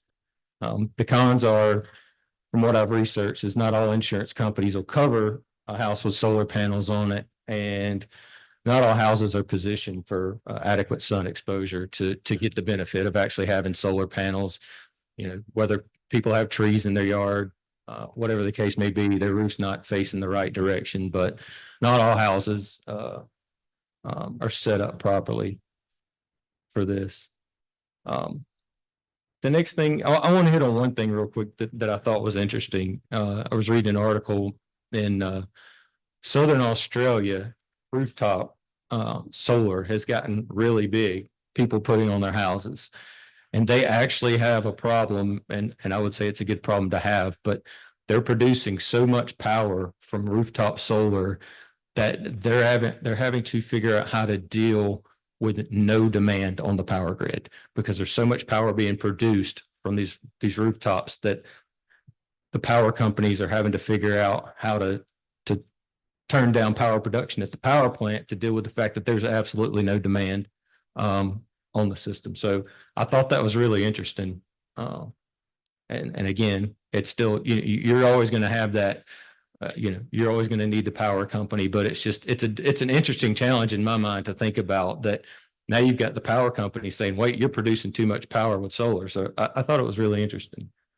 So this is what I'm calling rooftop canopy solar, just to differentiate it a little bit, but just this picture to illustrate it. I want you to think about just in general, what if we started putting this in parking lots, and how many parking lots are in the state? So I put together some numbers for you. Again, I tried to put together some numbers for everybody in here to just kind of illustrate some of these points, but there's plenty of parking lots. I passed quite a few on the way here. On the way down from Tifton, there were quite a few parking lots in Tifton.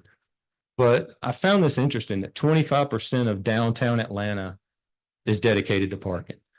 So, and when I was reading this and started looking at this, I got to thinking about it. And even in the building where I work downtown, in the Sloppy Floyd building, I looked and I was like, well, there's 3 parking decks right next to the building.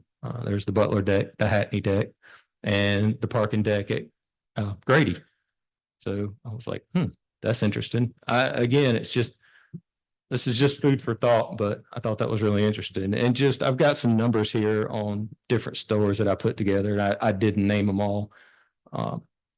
There's plenty that I couldn't find, but these are some ones that I found some numbers for, just to give you an idea of how many larger stores we have with large parking lots in the state, some of these big box stores. But I did find it really interesting that Dollar General has over 1,000 stores in Georgia. So. Now, there's plenty of those down here too. So again, this is again talking about rooftop solar a little bit more from a canopy perspective. But so if you think about the pros from this, the solar from the roofs can provide shade for the vehicles while also producing energy. Imagine going to Kroger in a metro area and having these parking canopies all in the parking lot. You know, if it's raining, you're dry all the way going in the grocery store, you're dry all the way back. If it's real hot outside, if it's 100 degrees in the parking lot, it'll keep your car cool. They can also they have inverters they can put on these things where you can actually have charging stations for electric vehicles. So you can charge your car from solar energy that's produced while you're in the grocery store. You could also produce power that could keep your groceries cold. So again, just something else to look at here. But it also could provide an extra revenue stream to offset power cost in some of these grocery stores. I don't know, exactly what that might look like. But again, this is just a high level food for thought kind of conversation. But the land's already been graded and these parking lots already have the infrastructure built to handle the stormwater runoff. Because if you think about these things, you're putting rooftops that are going to be somewhat impervious surfaces. But if you're putting them on top of a parking lot that's already an impervious surface, they already have that infrastructure and stormwater retention built in to these parking lots. So it's just another pro. But the cons that I found for this are the upfront cost and then just maintenance in general. Now I want to talk a little bit about industrial parks, and I pulled this is just a shot of Google Maps, but I wanted to illustrate a little bit different point here on different ideas around solar. And I picked this one in particular because this is down in Decatur County, outside of Bainbridge. And you can see on the north side of this industrial park and on the south side that they have some solar arrays set up here. And you still have, all this ag land surrounding there. One of the things I think that's beneficial, and I thought about when I was doing this, not only from just having the land there to put it on, but these industrial parks where there's a lot of buildings there. I passed, just think about how many buildings are right here in this park we have. If you put solar panels on the roofs, you wouldn't be able to. We were talking about that earlier. You wouldn't be able to read which building it was from the rooftop, but maybe you could get creative and spell it out in solar panels. The ABAC building, just spell it out. But you could utilize these industrial parks in more than one way. But the other thing I thought about is I've seen in my 20 plus years with EPD, I've seen a lot of local towns, municipalities that they'll say, they'll have that if you build it, they will come kind of attitude. So they say, hey, let's build an industrial park and that'll bring the industry here. And sometimes somebody may have done that in 1980s and then that lot's still cleared waiting on a business to come. This could be a possible revenue stream, for the local communities that have an industrial park that don't have any buildings on them. And it's just, a grass field sitting there waiting on something to come. But this is kind of a combination of both. And I thought this was a really interesting picture to kind of illustrate. This is a combination of rooftop, industrial development, and these rooftop canopies all in one thing. So you can see here, like they even have solar panels on the walkways coming to and from these different buildings. And then at the bottom here, the parking lot is full of these solar canopies. So you can imagine, I kind of compare this picture to imagining, I know you were talking earlier, Chairman, about the the Hyundai site. So imagine if Hyundai did that. And I know there's been some talks back and forth. I don't know if that's actually going to happen or not, but I mean, a lot of people have driven by that Hyundai site. You can imagine, not only utilizing that space to produce cars, to produce jobs, but you could also utilize, you could go vertical there and produce energy at the same time. The next area I want to talk about a little bit is brownfields. And I've got a number here at the bottom. Brownfields are kind of a gray area on, what exactly is a brownfield. These are areas that have had prior development on them in the past. Some industrial sites where there may have been some contamination that's been partially remediated, but it's not been remediated up to residential standards. So you can still use these sites for something like putting solar panels on, which would be a passive use, but not necessarily building a neighborhood on. So, but to date, we've received 1,467 applications for brownfield sites throughout the state. So again, it's just another metric of some potential sites where we could site solar outside of just large scale development. But again, this is land that's otherwise unusable. They're often close to the power grid and they have existing infrastructure. And again, like I said, this would be a passive use that would be allowed on these sites. And the last bullet point I have here is there's actually extra incentives built into the Inflation Reduction Act. That it's an extra incentive on top of the incentives that are already given to solar to utilize brownfield sites. So that would be the benefit of those. And then this is actually a picture of a closed landfill. This is Hickory Ridge Landfill in Conley, Georgia. This is, I can't remember exactly what year they did this, but it's been, I would say probably 15, 18 years ago. So this was done quite a while ago, but this just gives you an idea of some of what we could do with our closed landfills. There's different ways that you can put solar panels on landfills. This is just one of them where they actually had an alternative final cover where these things were kind of built into the mat, these solar panels. But there are companies that'll come in and actually they'll plant grass and then, or they'll have artificial turf. And then they basically have these spikes in the ground that they can put mounts on top of the artificial turf and go in and just install panels. And then that way, if you have trouble, that was one of the issues. I think they ran into this because this was in the early stages of some of the solar projects that we had, but because these things were built into the cover of the landfill, the maintenance on it was a little more difficult to do. So they've made some improvements there. But in general, landfills are required to be monitored, maintained and monitored for up to 30 years after they're closed. And the revenue that could be produced from this could help offset some of those costs. But again, the cons for this would be the upfront cost. And then there are some additional permitting requirements that would go along to traditional closure at a landfill. And then again, I just wanted to hit on this a little bit, reclaimed surface mines. We have currently around 850 permitted surface mines in the state. I don't know, I don't have an exact idea. I tried to put together some of those numbers, but it's hard to know exactly how many of those are currently in closure or reclaiming those surface mines.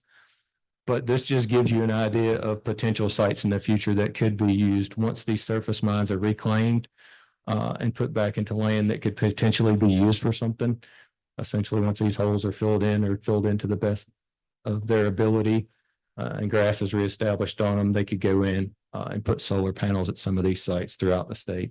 And some of these sites are really large, especially some of these. I just put a picture of a kaolin mine here, but you get around Washington, Georgia, and there's quite some large kaolin mines over there.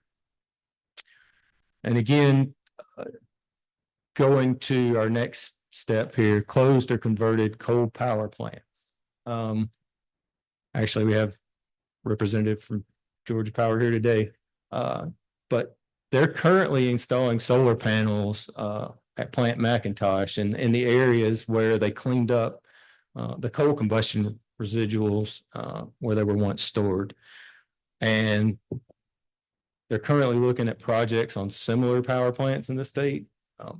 And this is a really beneficial reuse of that area. So, I mean, in my mind, I think this is a really good idea for reuse of these areas. And you've got, I mean, you're already at the power plant.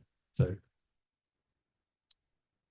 And now I want to touch a little bit on agrovoltaics. And I don't know if any of you have heard of this. I'm sure you have, but if you haven't, it's otherwise what they call dual use solar. So, and it's a method for using basically the same land for doing multiple things. So it's a way of potentially combining solar and ag into one practice. And I wanted to give y'all a couple of examples that, again, that from all my research I've done on this, there's not one set way they're doing this. People are looking at this from a lot of different perspectives as far as, you know, where to put solar panels on some of these combined projects. But I mean, I think most of you have seen the one on the left here where people will take their sheep and they'll go graze up under the solar panels. They do that on several of the ones that put throughout the state so far. But I wanted you to look to give you an idea of some other places that you could put solar. Again, going back to this rooftop mentality, you know, so now we're thinking industrial buildings, rooftops. Let's think ag buildings, rooftop. And some of the things that I didn't put in here that I thought about, for example, let's just say you're buying points or, you know, I passed the cotton gin on the way here. You know, what if you put solar panels on the roof, cotton gin or the buying points? They're only open a couple months a year, but they could be putting power on the grid or at least producing power to offset the power when they're running. So that would potentially bring their costs down.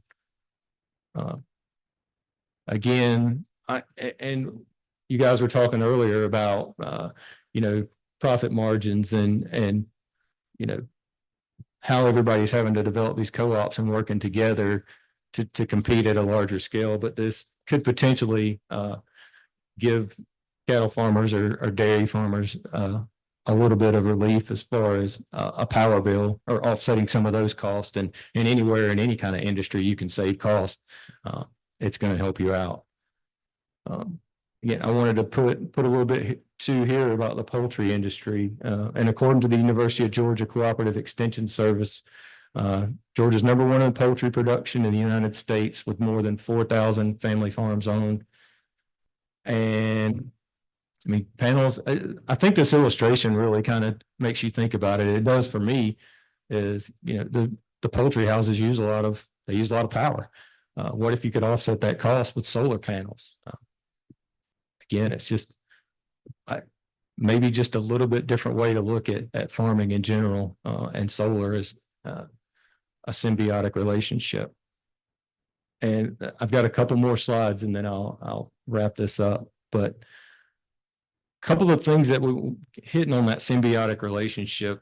One thing that I've learned into looking into this is that so the solar panels provide shade for plants, and it depends on what crop you're planting. Some plants like shade more than others. Some like sun more than others. But the studies, especially in times of drought, it helps the plants retain moisture. And I mean, if you think about it, if you're in a field, you know, tomato needs 8 hours of sun a day, something like that. But sometimes they get 12, 13, 14, 15 hours of sun. And at some point that plant can only produce so fast and can only grow so fast. And then it starts getting stressed and it starts pulling moisture out of the soil. But these solar panels will actually shade those plants so they don't get as stressed from the sun. So they're getting, you know, 8 or 10 hours of sun a day versus the 12, 13, 14, but you're still getting the sun on the solar panels. But at the same time, these solar panels don't like to sit out in the sun all day long like that. So at some point they start getting stressed the same way. But as these plants transpire up under the panels, they actually cool the solar panels, which causes them to run, produce energy a little more efficiently. But I mean, the money from the solar production could be used as an additional source of income on these type of farming operations as well. And I know I've been in conversations with people in the past where, you know, and just like today's conversations, it's getting harder and harder to farm. And it's just, I wanted to kind of put this out there as something additional, or, you know, a different perspective for you guys to look at. Is this might be a way to supplement income on the farm to keep the farm going. But the other way I would think about looking at this is if somebody is wanting to get into doing something like agrovoltaics, is even if they're doing some of the large scale solar that we looked at up front, maybe they would actually look at doing large scale agrovoltaics. So instead of losing farmland, potentially you could be gaining farmland, if that makes any sense. Even not necessarily at the rate you might want to, but you know, there's kind of a balancing act there. So again, the dual use solar, the upfront cost is a little more than the agrivoltaic setup, or on these agrivoltaic setups. So that's one of the cons to this. But they're doing, these things are, the technology on these things are improving every day, and they're figuring out, because people across the country are starting to look at different ways to do this stuff. I mean, you can see here in this one, they've basically got the solar arrays set up. So they've got them set up high enough where the tractors can drive up under them. So, but you can also see that you're going to lose a little bit of planting area here. Just, you can see the rows that are left bare just from them driving around the poles that are holding up the structure. And again, you're going to have a little bit of that shading as well. Not as much exposure to the sunlight, which can be beneficial or not beneficial depending on what crop you're growing. I hope that was a little bit enlightening for you today. And again, I appreciate you guys having me here, and be glad to answer any questions you have. Senator Watson. Thank you, Jim. So is everyone required to get a from APD on all types of solar? Do y'all? So for EPD, the permit that we require solar to get is going to be a construction permit, and any site, not solar, any construction site that disturbs 1 acre or more in the state of Georgia has to get coverage under our construction stormwater permit. So they essentially get a construction permit from EPD. Solar is just one of the industries that would be covered under that construction permit. So do you have to inspect the sites or anything? Do you go on site, or Yes, do you sir. just say, you know, okay? Or how does that kind of Yes. on a site? You doing go inspect it all? Yes, sir. That's primarily my job, as I oversee district operations. So our district offices, which I will give a plug to. Lisa Myler is our district manager in our Southwest District office in Albany. She's attending here today. But the staff in the district offices, we do the compliance inspections on these permitted construction sites, which include solar facilities. Y'all have the number of total solar acres in the state and that are installed and yet to be installed, or y'all keep up with that? Or It's a little tough. I've tried to pull it out before. So we have, when people submit their application, they actually do it through an electronic permitting process. And so we have that data there, but it depends on what the facility's called. We have the ability to pull acreage out, but we don't have a checkbox for solar in those permits. We didn't think about that ahead of time when we were creating the data sets that we're going to go into what we're going to pull out of those. So if it's called solar farm, solar facility, if the word solar in there, we can pull that data out. But if it's not, there's a lot of these facilities that don't have solar in the name. So it's really hard for us to, we've been asked for that metric more than once, but it's really hard for us to pull that data out and have accurate data on the ones that have been proposed and are completed, and the ones that are coming down the line. And also just to elaborate a little bit more on, you know, kind of where I think you're going with this, we don't coordinate or collaborate with these folks a lot up front for these large scale sites. We're kind of brought in closer to the back end when they decide they're getting ready to go. This is, from what I understand, it's a pretty competitive market. So they're pretty secretive until they're actually ready to go before they start going. Once they're ready to go, they'll notify us. So it's really kind of on the back end of these projects before we get notified that they're coming. So there may be 50 in the works right now in the state. Some of them may come to fruition, some may not. For example, I don't know how familiar you are with the site in outside of Oakey Woods, WMA. That was a proposed, I think it was a 4,000 acre site that was proposed for a solar development. I mean, it's still up in the air, but currently the county commission voted down not to let them develop that into a solar site. So, I mean, things like that can affect, you never know how many are coming or not coming. You know, there's always could be a hiccup during the process that causes these things to fall off the map where they're not going to be developed. But then you have some that can pop up, you know, the opposite way. So.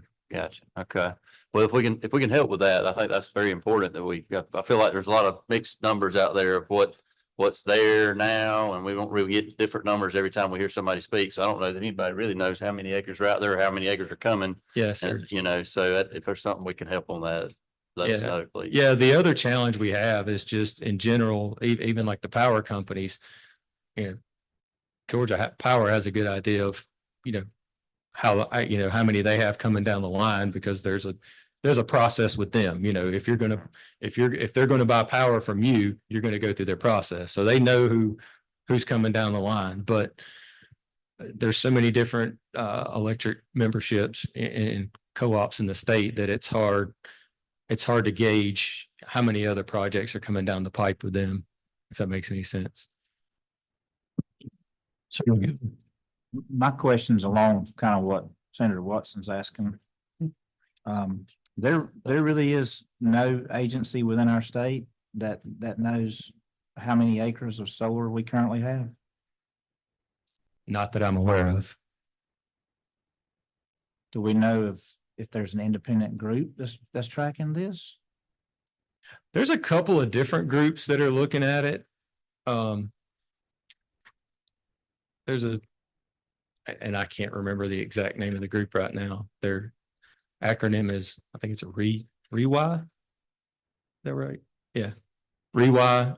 They're actually looking at getting a grant to put together a database to track some of this stuff. And then we have a couple other people in general, a couple other groups that are looking at trying to, like the Nature Conservancy, they're trying to figure out ways to aggregate these numbers, but collectively we're trying to put our data together and figure out where we're at and where we're going. It seems to me like, I don't know if we need to do this legislatively or if it needs to be done through rulemaking, but we need to know how many acres of solar we've got and how many acres are coming down the line. You can go look up and see how many acres of cotton there is, how many acres of peanuts, how many acres of corn, soybeans, but yet we don't. That's a little surprising to me, to be honest with you. And I'm not blaming anybody. I'm just saying it's surprising to me that we're not doing that. And maybe we're not doing our job as the legislature. I don't know, but I mean, that's a number that we need to know as we go about trying to implement policy in the future, you know? Yes, sir. And I think it's one of those things that kind of snuck up on everybody, the solar, especially after the Inflation Reduction Act happened.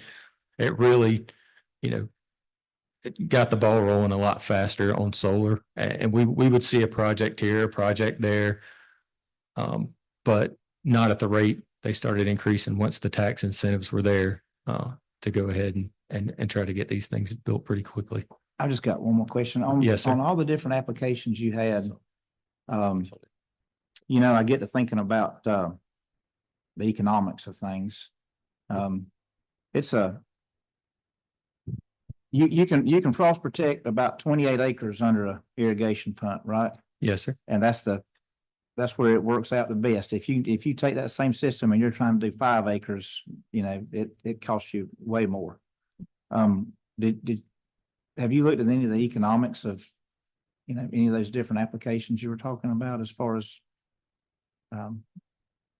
how it would work in power generation and what it would be per megawatt or kilowatt or whatever you want to call it? No, sir. And like I said, I wanted to lead off of that a little bit, just as a food for thought conversation. I am not in the power industry. I'm kind of like you. I'm still learning, gigawatt, megawatt, how much is what produced there.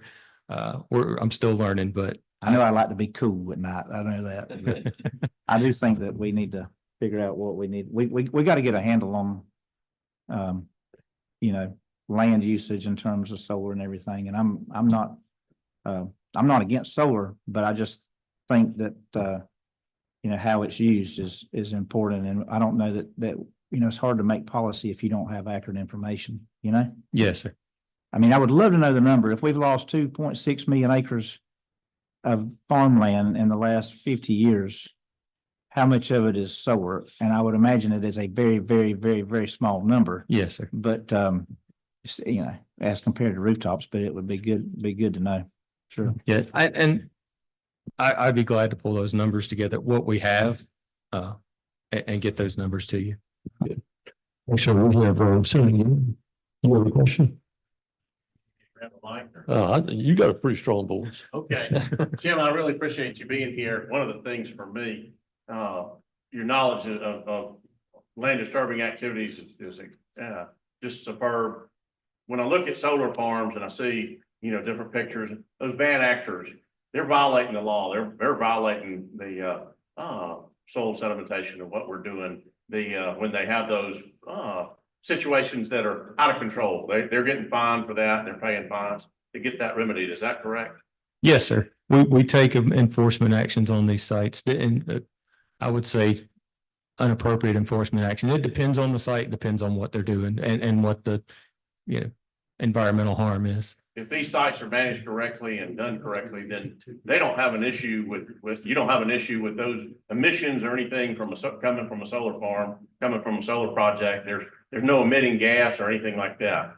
The question that I have is when I look at the amount of generation that we have in Georgia on solar compared to other forms of generation, what kind of offset would we have on looking at emissions, air quality, whether it be water usage and the things there that as a recovering chair in natural resources, committee, I know some of the things that we deal with, coal ash being one or coal combustion, stuff. When we look at air quality and things, what's happening with a solar farm? Any emissions or any negative adverse effect other than when it's being built with the construction problems?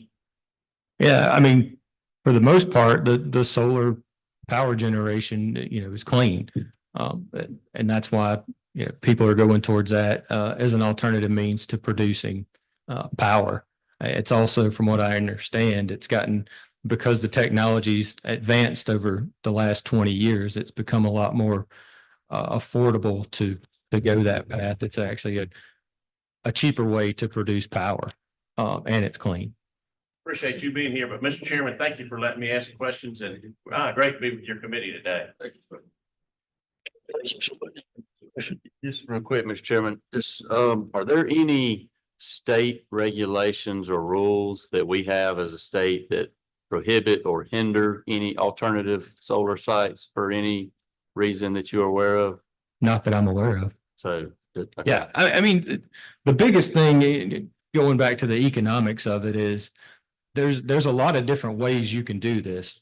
Well, I gave Kroger an example. Kroger can decide across the board, we're going to do this on all our Krogers. That's an individual's decision, company's decision to make. Walmart could do it, whoever could do it. But at the same time, a business could come in and say, I'm going to go lease Kroger's rooftops in their parking lots, and I'm going to build this and all the there's a bunch of different ways you could do it. Same thing with people's houses.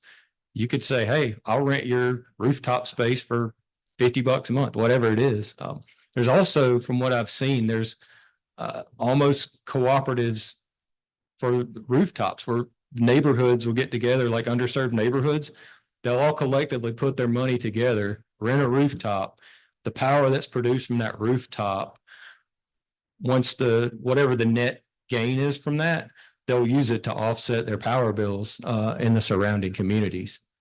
So they don't necessarily have solar on their roof, but there's a big box store or something down the road that they utilize that airspace on.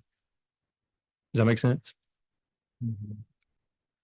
Thank you, sir. Great presentation. We appreciate you coming here. Thank you. Thanks so much.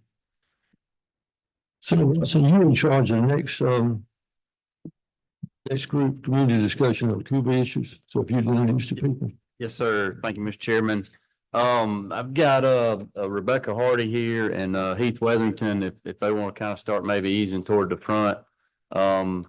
Rebecca is a retired tax assessor here. I'm not going to say how many years she was the tax assessor, but she's been a great friend in our community and done an outstanding job for Colquitt County. Obviously, agriculture is very important. We've already talked about that, and she's been a part of that, helping guide our farmers through the tax policy that the state puts down upon her office, and has just done a phenomenal job over the years. And we hated to lose her because she's truly been a friend of the farmer, and that has not always been the case in some of our communities as part of the reason this committee is here and what we're working on. So Rebecca, I'll let you go ahead and speak, and then also just want to thank Heath for being here. He's a local farmer. They grow vegetables here, and he's had some experiences with some of these laws that make it difficult to do things with farmland.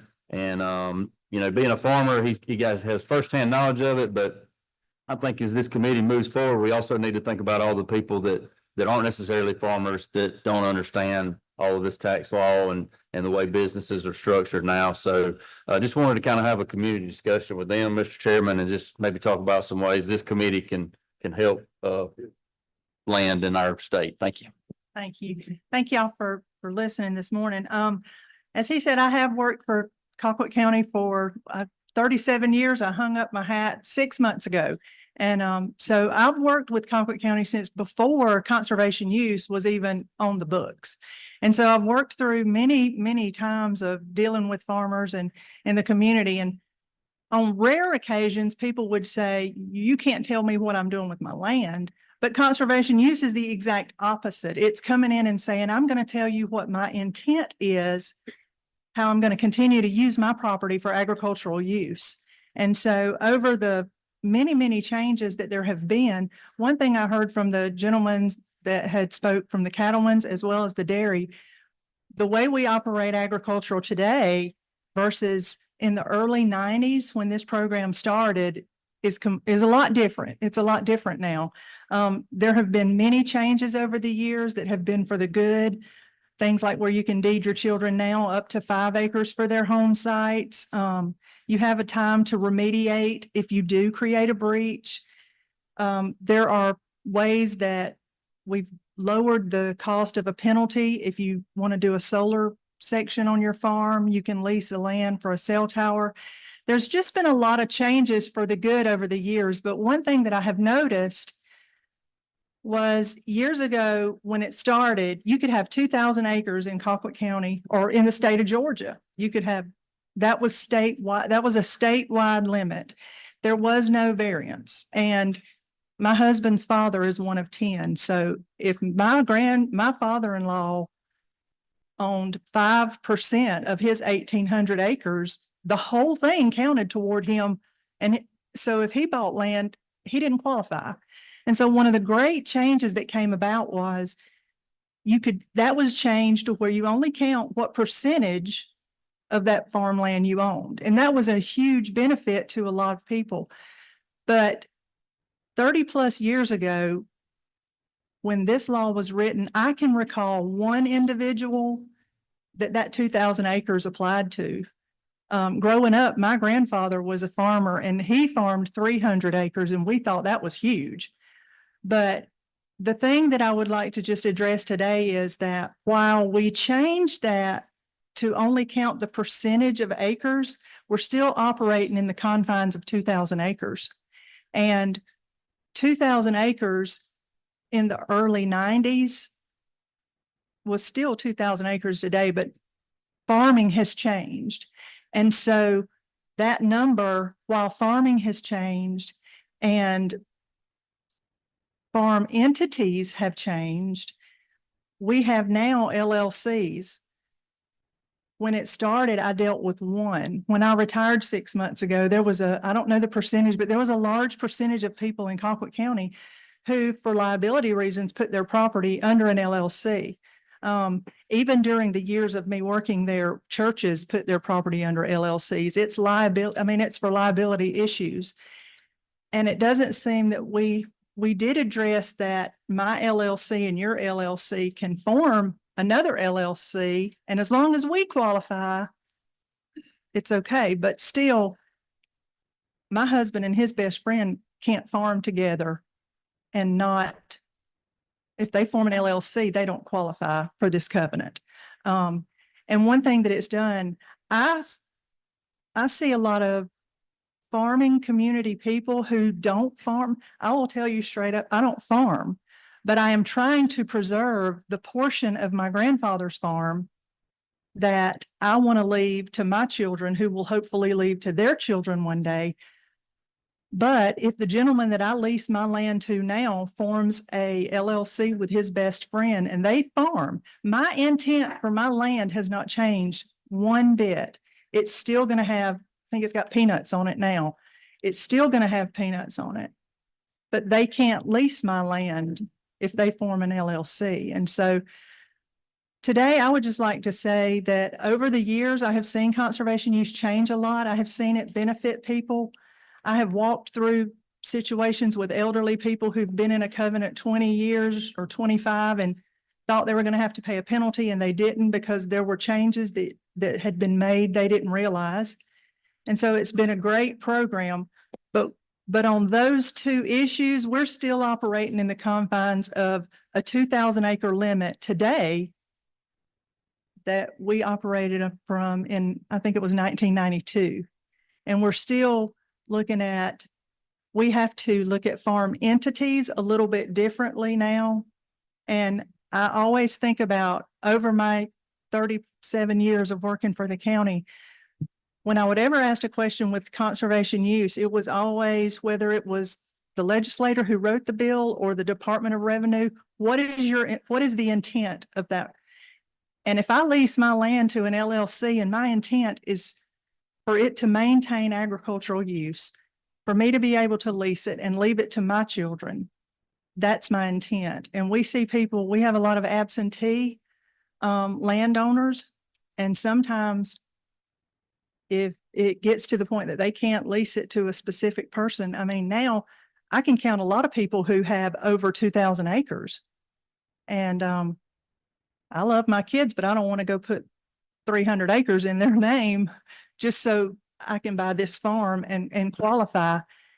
And unfortunately, the 2,000 acre limit today is just a little restrictive, and the farm entity issue is a little restrictive when you have multiple people farming together. When my grandfather farmed, he farmed with my dad, but it's different today. And so CUVA has been really good for our state, but I think that we might need to look at the fact that we're still operating on that 2,000 acre limit, and that farming entities have changed today compared to how they were in 1992 when that program started. So thank y'all very much for listening.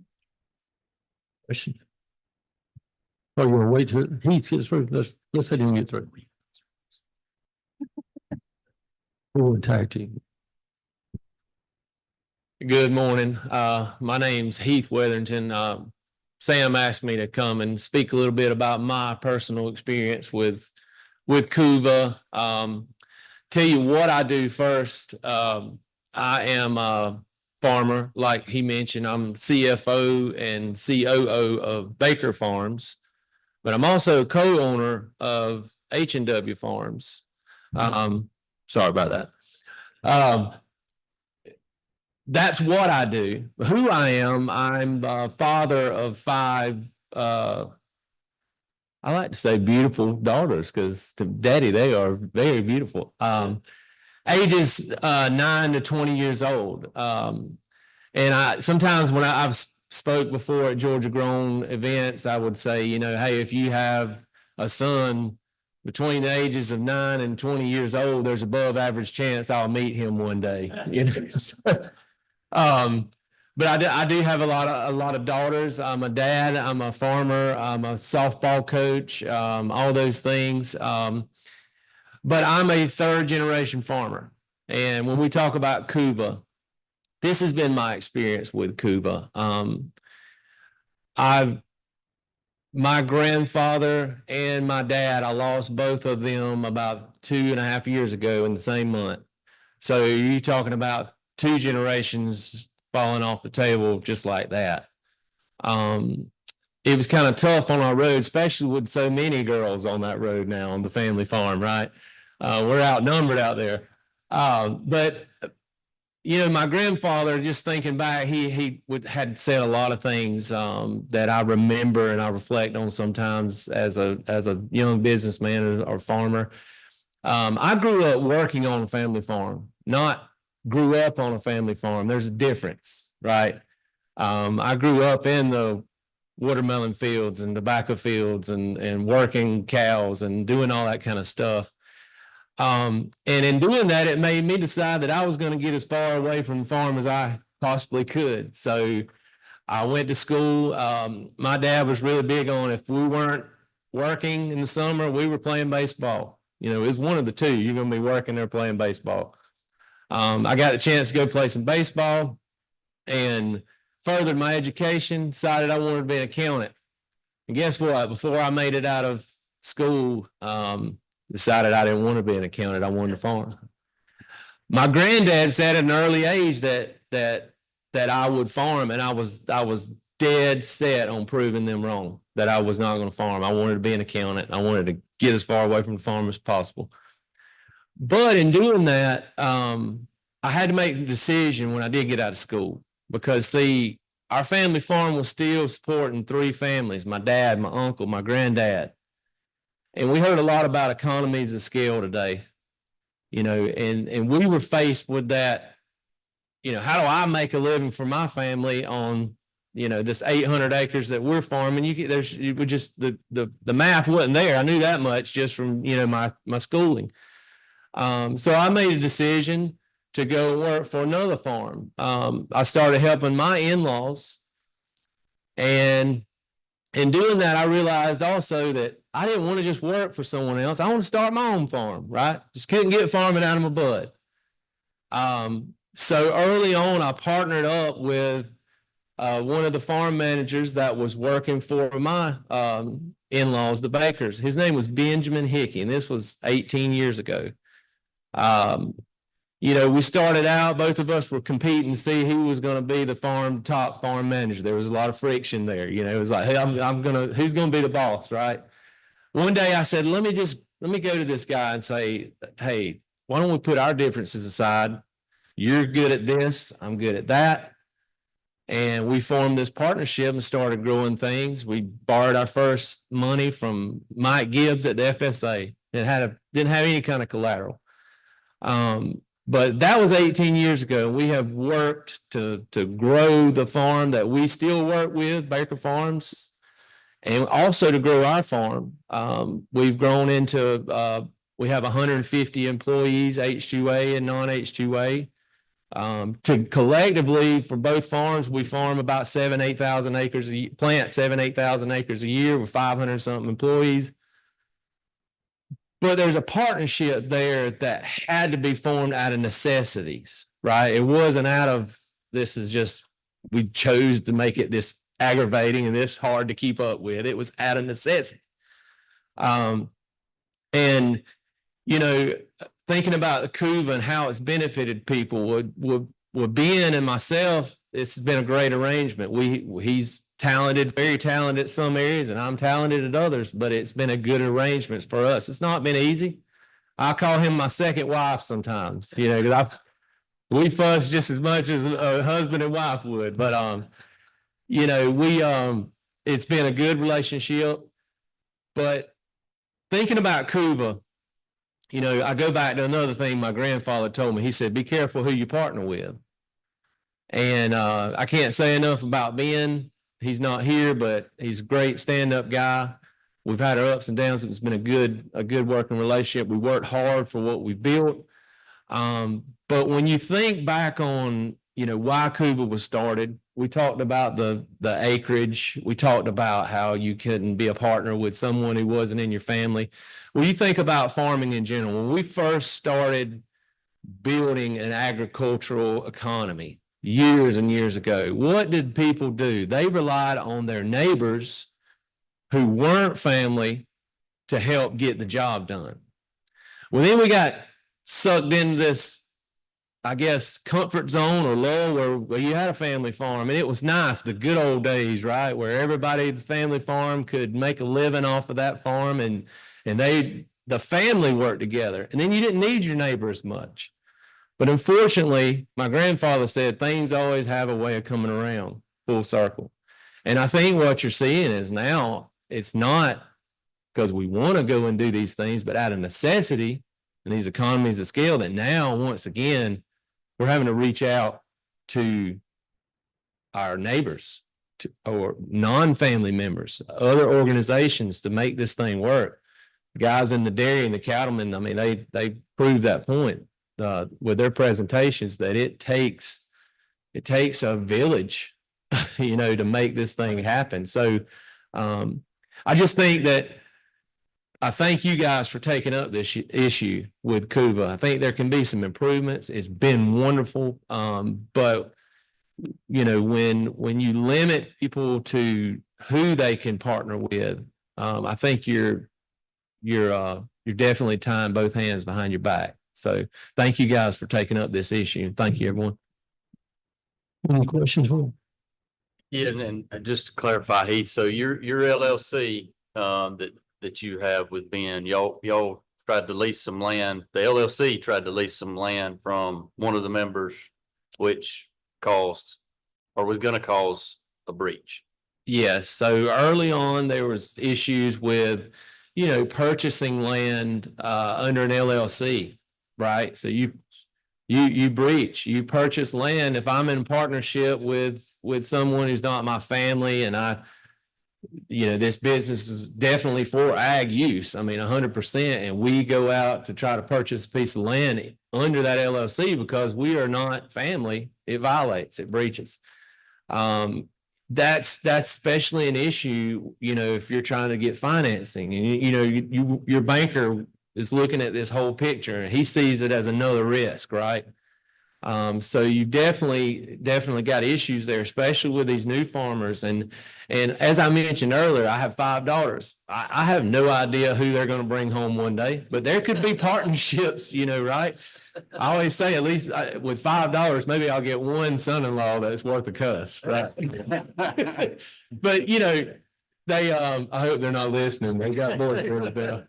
But it does pose another challenge for banking, for financing, for all that stuff. So I think it's an issue we have to look at, is making those, if it is intended for ag use, I think, that should sum it up. I think that's what drives CUVA in the first place, not technicality of you being kin to this person or not being kin, or you having 2,000 acres or not, going over that limit. I think it's the intended use. Even as Heath just said, my intent is to continue my husband and I are not farming at all, but our intent is to always have an agricultural product.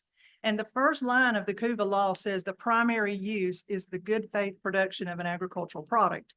Right now, when my lease is up, I can't lease my land to H&W Farms, because if I do, then I've breached my CUVA. Even though my intent is the same and it's still going to have peanuts, I don't qualify for that exemption. Yeah. So in your 37 years, how many times do you remember a certain number of times where maybe there was some ill intent, or has it all just been, I don't understand the law, or the farming relationship, or? Well, and I don't think Heath would mind me saying, but the first situation that ever came up was with Heath and Ben when they purchased a farm, and it turned out the attorney had called and said, can Ben Hickey and Heath Weatherington purchase this farm and continue this covenant? And I was like, sure they can. But when they get to the closing, as he said, that Ben Hickey and Heath Weatherington bought it under H&W Farms. Well, as individuals, they could have, but as H&W, they can't.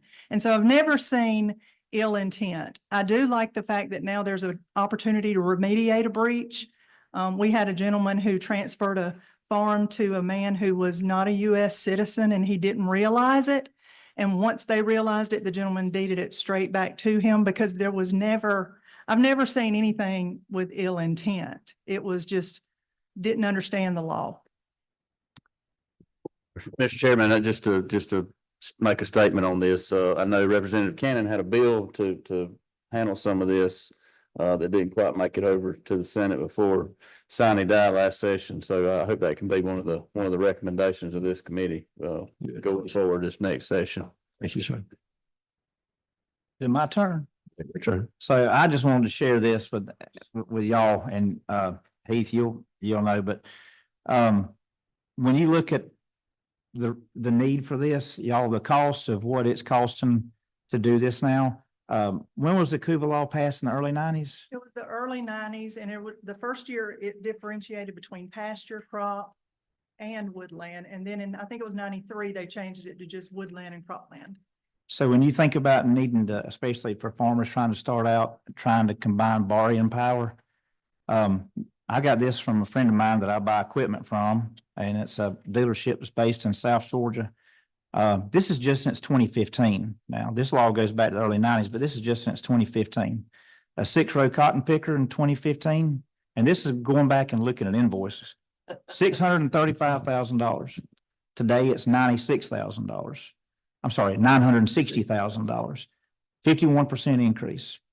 370 horsepower tractor. It was $267,000 in 2015.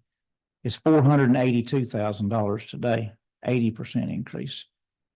A 250 horsepower tractor was $183,000 in 2015.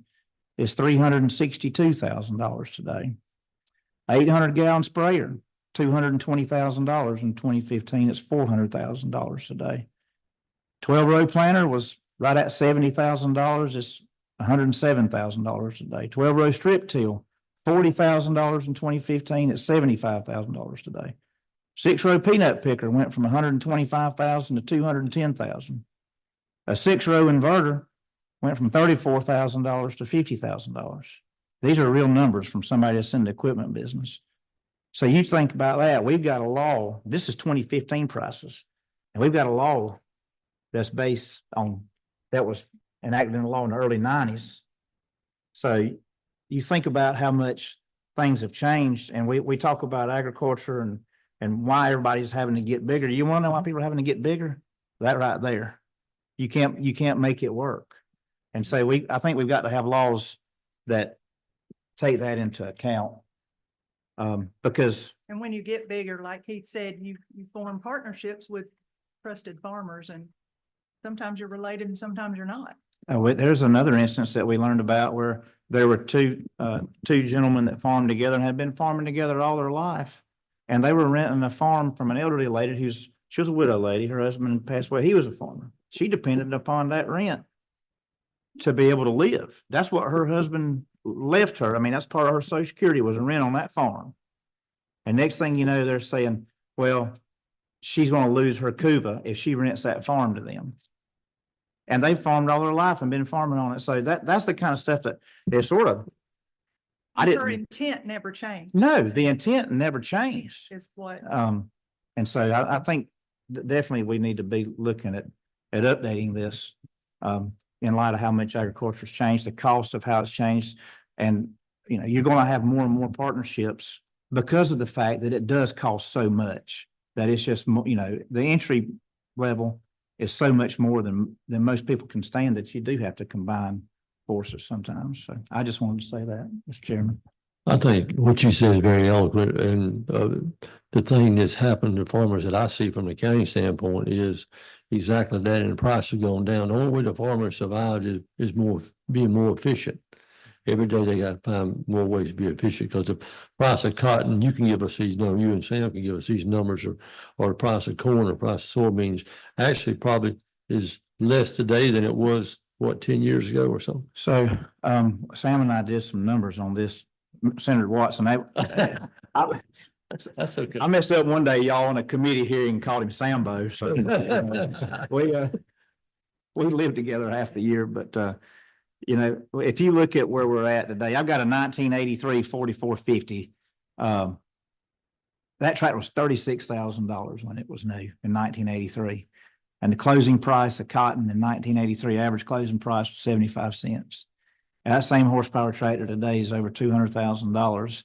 And, it was 68 cents. I think it might have went up to 71 cents. I don't know what the closing price is today, but it's right there around 68, 69, 70 cents.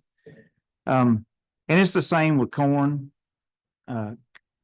peanuts. Actually, if you go back and look, y'all, in the early 80s, the price that a farmer was getting paid for quota peanuts in the early 1980s is roughly equal to what you can contract peanuts for today. And so that goes into a longer discussion. But we met with congressional leaders, this past week, and it's getting harder and harder to make it work, right? And so we've got to do what we can to make sure if we're looking at a $40 billion trade deficit in ag products next year, which is something that's unprecedented, God forgive us all if we allow ourselves to get to be where we're dependent upon other countries for our food supply. And so things like this that we can help. And I personally, I don't, and Ms. Rebecca, you tell me, but I don't think it'll make a dime's bit of difference in terms of revenue for the counties, because I think it's split up in LLCs, but I think it'll probably make y'all's job a whole lot easier. Isn't that fair enough to say? It would make the job a whole lot easier because I have to keep up with how much Heath owns here, how much he owns in Miller County, Worth County, what company name I don't have to anymore, but what company name it was in and what percentage of that company do you own? And there is a LLC in our community that I can recall spending 2 full 8-hour days just calling other counties, trying to determine what portion to see that they were over their limit. And it would make it a lot easier. Well, Yeah. I'm sorry, Mr. Chairman, go ahead. Well, Well, I was just gonna say, when you got a law that's causing widow women not to be able to rent their land, Yes. you got a problem, so I think we need to, that's about as plain as you can put it. thank you. I guess that's all the question. I'd like to thank Rebecca for another reason for being here. I'm talking to her earlier today. She retired 6 months ago. And for those of us in the room that's involved in the legislature, she is now being trained in the science of reading. So her next life is going into schools, helping our children learn how to read. And I think that is just tremendous. And thank you for doing that. And thank you for recognizing that. We got 2 people. We got anybody else? We got 2 people that signed up the sheet. Kenny Hughes and Mr. George. So Kenny, where's Kenny? There you go. We got you in 5 minutes. 5 minutes typing. Chairman Hickman and members of the committee, thank you for having me here. My name's Kenny Hughes. I'm with Watershed Geo. We're an infrastructure company. I'm here to talk about solar and some of the questions that you came up about using good farmland for solar. And I think it's something that our state needs to look into. I've been a part of the solar industry for 15 years and it still puts food on my table. Like I said, I run our power division that looks into solar. So it's important to me. But if you look at what we've done to some of this good ag land, when we come in for solar, we drive piles, we come in with equipment, we move dirt, so that topsoil is getting disturbed. You want to get vegetation set, but sometimes it doesn't work. You don't have the rainfall that you need, and then you have runoff. The runoff is coming in and it's polluting our rivers with high NTU coming in, and you start having big ruts in the areas itself. The other thing that has not been really looked at is you look at the oldest solar plant that's in the nation or in the state. It's a 20 megawatt. It's at Camilla. It has quite a bit of problems with erosion. And we don't know what's going to happen when you come back and you take those piles back out and what's going to happen with that earth. So I want the committee to think about different areas. Like Mr. Cooley said, there's different ways that we can go about distributing solar. And one of the things is taking what we use in rooftop solar and actually putting it on land. And by using a engineered turf, as he mentioned, or a geosynthetic membrane, you can set it down onto the turf, you protect the topsoil, then you can put your panels on top of it. The big benefit that you have is a traditional solar field needs anywhere from 5 to 7 acres per megawatt. So 100-acre field only gives you 20 megawatts. If you use a rooftop area, you only need 2 acres per megawatt. So that same 100 acres turns into 50 megawatts. At that level, you're now at utility scale. You can put it into your transmission lines, get it into the distribution, and get it to other areas. So I just want to think about the stormwater runoff that you have from on solar fields, also how to increase density in the solar fields as well. And at some point, if there's an opportunity, we'd love to set up a display at the Capitol so you could see how this would actually work. Thank you. Appreciate it. Yes, sir. Any questions? Any questions? Didn't you come present in the natural resources? Yes, sir, I did. hearing? Yeah, Yes, sir. that was very, very interesting. I remember the Yes, sir. presentation. All right. Thank you for. Thank being you. Thank you, Kenny. Mr. George, I saw you here earlier. There you go. Mr. George is one of our faithful people. He's been in every one of our meetings, so we appreciate it.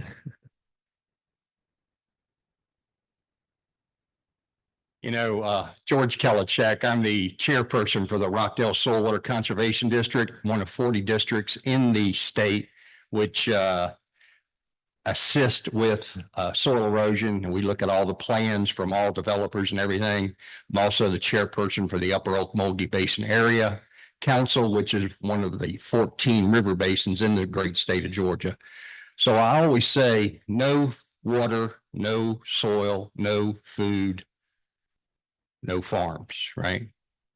So I want to bring out something to you. I don't know how well y'all are tied in with the USDA, but I get a daily report from them. And right now, by September 30th, you have to file. There's a Rural Development Energy America program, which provides guaranteed loan and financing and grants to urban and innovative practices. So if you're looking for some money, USDA has it. We are funded through the Department of Agriculture. That's where I get a little piece of money every quarter to do what I do around the state. And some things that we're currently doing is if you go to farmers.gov, if you have 1/100th of an acre and you have receipts that you're selling fruits and vegetables to citizens, you can get a subsidy through USDA. So we're doing a lot. Brandon Crumsey, who is headquartered in Atlanta, his sole purpose for the state of Georgia is to promote urban farming and gardening. So if you need that information, we can certainly provide it to you. Secondly, I hail from Prince William County, Georgia, which used to be the land of dairy and cattle. It's now all data centers. So I know what you guys are faced with. My background is with International Harvester and American Honda Motor Company. But some of the other things that you have, that's some good information for you. October 2nd and 3rd, the Georgia Chamber of Commerce is having the Rural Prosperity Summit here in Tifton. If you need to get registered, you need to do it. I went to Athens last year. There were 450 people there, decision makers across the state. So if you want to take an opportunity for 2 days and go to Tifton and get a lot of education and find out what's going around the state and going on in the state, I encourage you to do this. But two of the items that we have solutions for is we're developing farm belts around the state. We have one now in Barnesville, and this is a European model that myself and Greg Ramsey from villagehabitat.com, Darren Jaffe from Farmer D, and also Kimberly Horn, who is a leader in environmental development. So we're going to, we started the first one in Barnesville. We're going to be working with Albany because they are, they really need economic development in that area. So that's going to be our next area that we're going to be going to. And mentioned earlier, Our biggest opposition to farmland is unplanned development. DeKalb County now has a complete comprehensive land assessment. They know what every parcel in their county is doing. And so this is going to lead them to their best future land use possible. This has been introduced to the ACCG, which we have Kaylin Day there, who is now the administrator for that group around the state, and also with the Georgia Municipal Association. We now have 20 counties that want us to come in and do a 20-minute presentation on this model. So I've got a few handouts here. I've got my card if you'd like to see it. Some of the other things that we've done, along with the Georgia Agribusiness Council, and Will's right there. But what we did back in April 20th, and Will's a great proponent of this. So if you don't know that guy, get to know him because he's your representative at the Gold Dome, all right, promoting agriculture. But we invited in, we had 419 students, 40 vendors, showing students 300 different agribusiness careers in the state. All right, we did that in 3 hours time. Our next one is going to be in Newton County, and we want to do these around the state. We had kids coming in that had no clue that they could be in IT, but also be in the ag industry. We had folks flying drones there. So if you want to get students involved, you've got to put on these expos around the state and get them involved. I mean, that's what it's all about, is education. So, your farm bill, 60% of the people in DC right now that are going to vote on this thing don't have a clue about farming. 60%. It's unbelievable. $425 billion bill, $325 billion goes to the SNAP program, but we only get 7% for conservation. So we hope that the thing will be passed, but there's some pieces of that legislation that are going to have to be looked at. And also every year, the Georgia Soil Water Conservation Commission in Athens puts on the Natural Resource Conservation Workshop at ABAC every June. And for $350, you can sponsor a student to go there for a whole week and eat great food and stay in a college dorm and learn all about the agribusiness in Georgia. So those are some of the things that we have going on. We're going to continue to work with all the different agencies across the state. And as far as solar farms, Elise Davis, who is the Director of Economic Development for Georgia Power, has that information. So I'm the conduit guy. There's a lot of wires out here. I try to just bring them all together. So appreciate your time. Thank you, Mr. Joey. Well, we appreciate everybody being here today. I want to remind you that our next meeting, and first of all, we're very thankful, Sam, that you put this together for us, and we appreciate the hospitality and all here. We have a deadline of December 1st, and so I called Sam, I guess day before yesterday, and I said, Sam, what you think about 5:30? He said, well, let's wait till in the morning about 8 o'clock. So I called him yesterday morning. He said, let's go. And so that's why we're here. So we didn't want, if you didn't feel comfortable down here, I know I didn't feel comfortable down here. So, but we really appreciate it. Our next meeting is October 28th at Cedartown High School, College and Career Academy. We will then have our report ready in November at the Capitol. So we appreciate your attendance. We appreciate, I didn't see anybody even nod off or even act like, I don't think I saw anybody yawn either, which was good. So y'all have a great day. God bless you, and God bless the great state of Georgia.